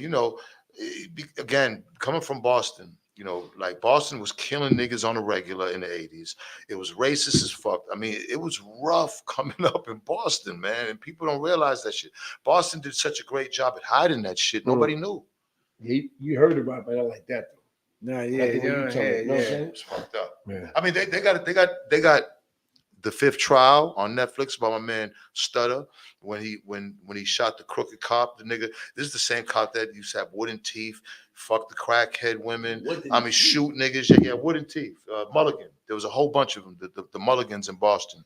He got killed, and they found Stutter. He went to trial. They found there was a hangman trial, another hang trial. He went to like 3 trials before they finally gave him some time. Really? So like Boston was fucked up. Like police were killing niggas in Boston in the 80s, and wasn't nobody giving a fuck. Like George Floyd was happening in Boston every other week at one point. And nobody knew about this shit. Nobody gave a fuck. And so, this is what I grew up in, literally. It was one of them. Boston was more racist than any city at that time in the South. Hell yeah. Like, real talk. Real talk. Yeah, Boston, heard a lot of Boston's bad, man, with that racist shit. New Dish should talk about that shit slightly in H-Story, too. I mean, Bob had it. When you look at Bob's life, you know what I'm saying? I want to, send a shout out to Bobby because, Bob lost both his kids, Bobby, Christina. Bobby, I knew him very well. Whitney, but Bob was a real one. You know what I'm saying? Bob, they all grew up hard, but Bob's family and Bob was the one that was really, Bob wanted to be the gangster. Real talk. Like, out of all of them, the rest of them niggas wanted to sing. Bob wanted to be a street nigga. Just so 12 minutes, you still want to be a street. 12 million albums, you still want to be a street nigga. Bob used to fuck with YBI niggas when I was fucking with them niggas in the 80s. You know what I'm saying? Like, Bob was a wild boy. Me and Bob got a few stories where we wilded out together. Like, the rest of them really didn't fuck with me. Mike and them were cool, but Bob was the one that me and him was like, you know what I'm saying? We did a bunch of shit together. You know what I'm saying? Like, on some street shit. Bob was a real nigga, still is. Like, I love Bobby Brown, man. Bob didn't switch up. He had some real situations that a lot of people, I guess, because when the internet back then. Listen, Bob was in Boston like Janet's up at the hotel room. I was like, you the fucking nigga. You are the nigga of all. At one point, I think Bobby Brown was. I think at one point Bobby Brown was the biggest black man in the world. At one point. Yeah, at one point he had a run where he was the biggest young black man in the world. When he went solo, every woman in the world wanted. Even right before he went solo, he had that type of reputation. Man, think about it. A Boston nigga from Orchard Park. Whitney with herself, one of the biggest pop stars in the world at the time, and takes $400 cash to niggas to pay ransom for this nigga. Like, how many men you think have ever had that kind of experience? That's crazy. This huge pop star brings herself. She's worth millions to bring $400,000 dirty dollars to a motherfucker. Talking about, I'm holding Bobby until you bring it. That shootout happened in Whitney's Bentley. Yeah, that's crazy. My man Silly got killed tonight. You know what I'm saying? Like, Silly was fucking with YBI. Silly, salute R.I.P. to Silly. One who got killed inside the car. Happened down Dudley. It wasn't for Bob. With the white Bentley? Yeah, with the white. That was Whitney's Bentley up when he was riding. And then Silly got killed.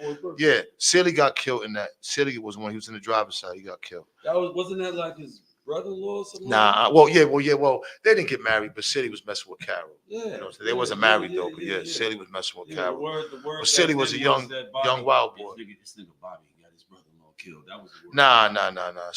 Silly was a wild boy.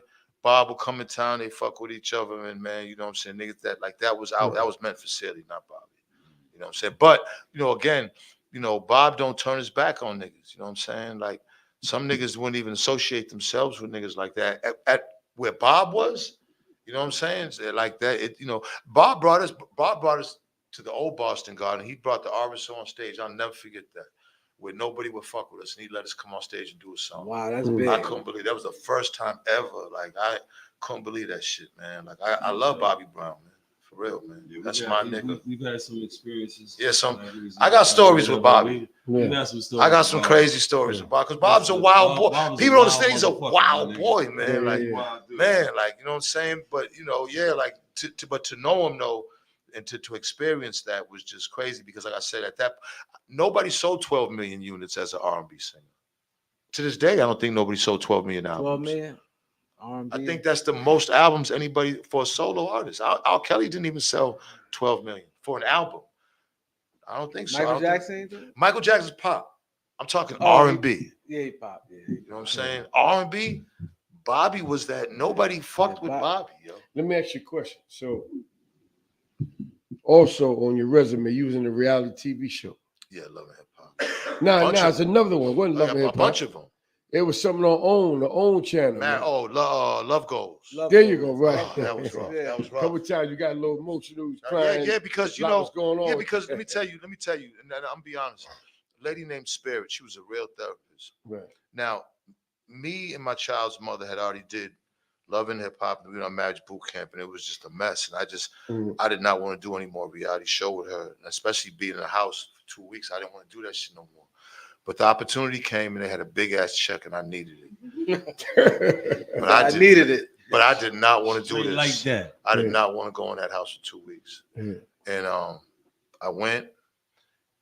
And what it made me realize was, at that moment, was as much as I thought I was in love with out there, I didn't even know what love was.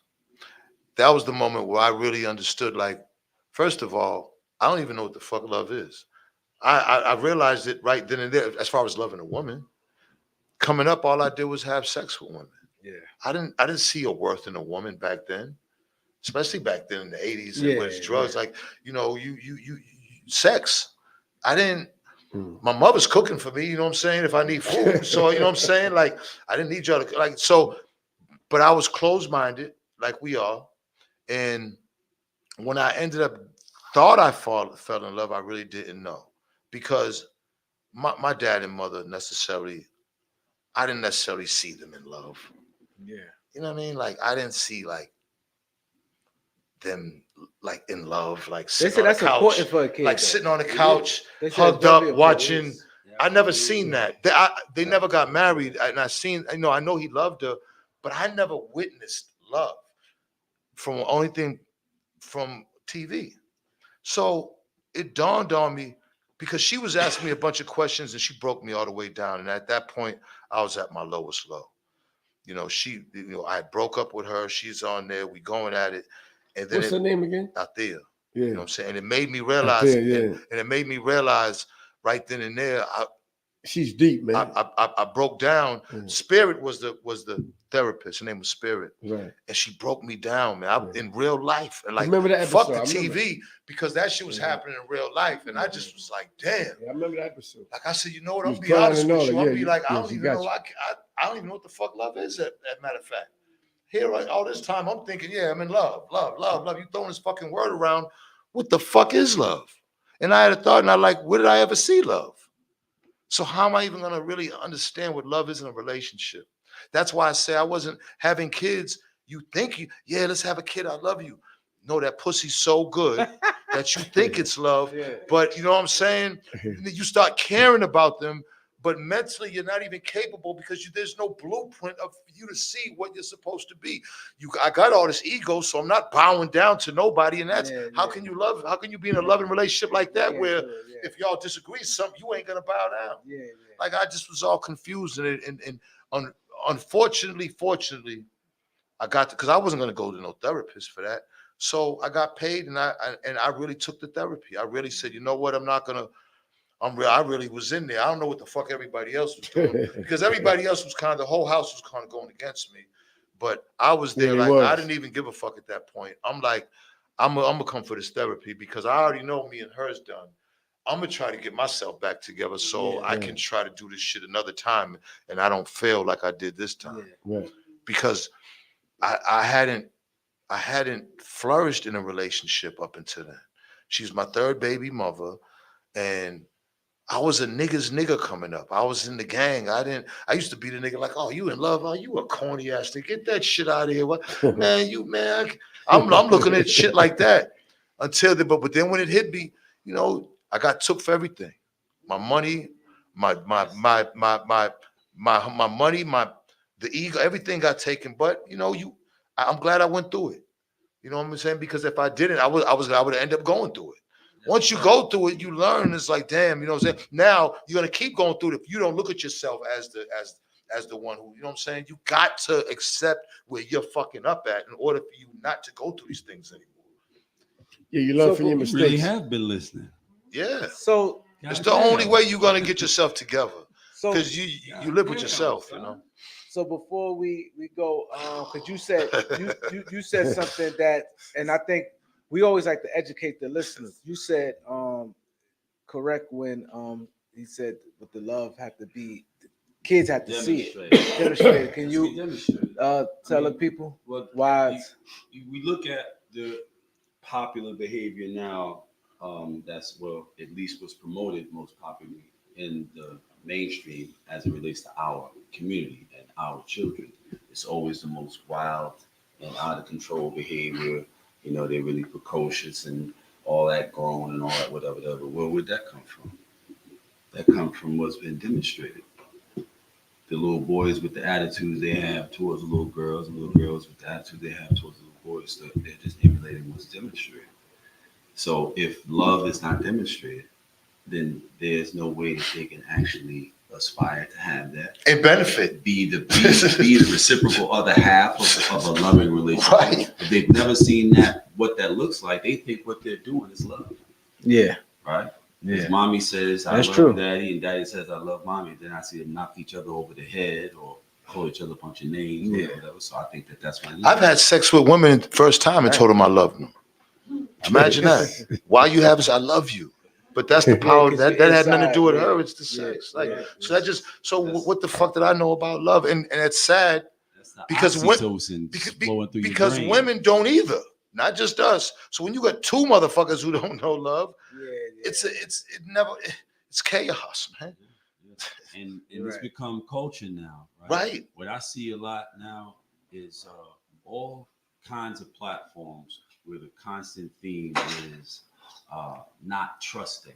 Right. You know, dudes say a girl get a hold of his phone, he'll kill himself trying to get that phone.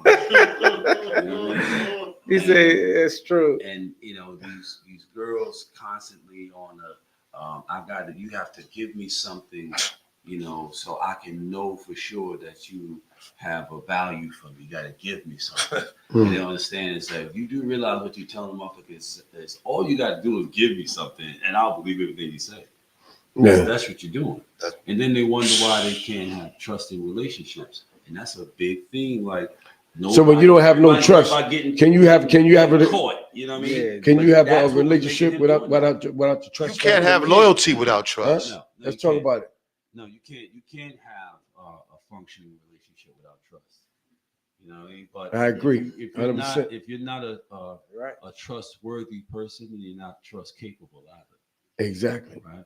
So one of the things that a person that's not trust capable will do is they'll try to make you compromise your own boundaries as much as possible so that they can feel comfortable with enough information about you, understanding about you, that they can control your movement and use it against you. But they'll never give you that degree of power in their lives to expose themselves that much because they don't trust you. Right. Because all liars think everybody's lying and all thieves think everybody's going to steal the first chance they get. That's true. Right.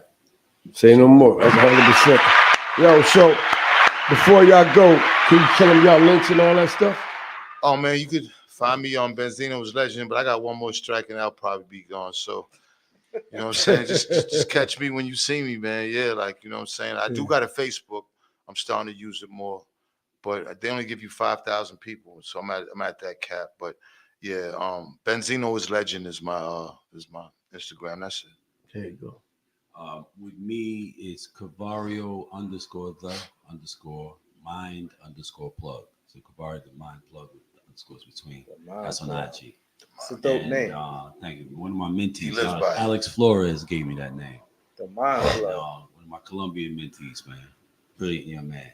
And my website is www.themindplugacademy.com. And on that, what I do is I teach critical thinking. I teach interpersonal skill sets.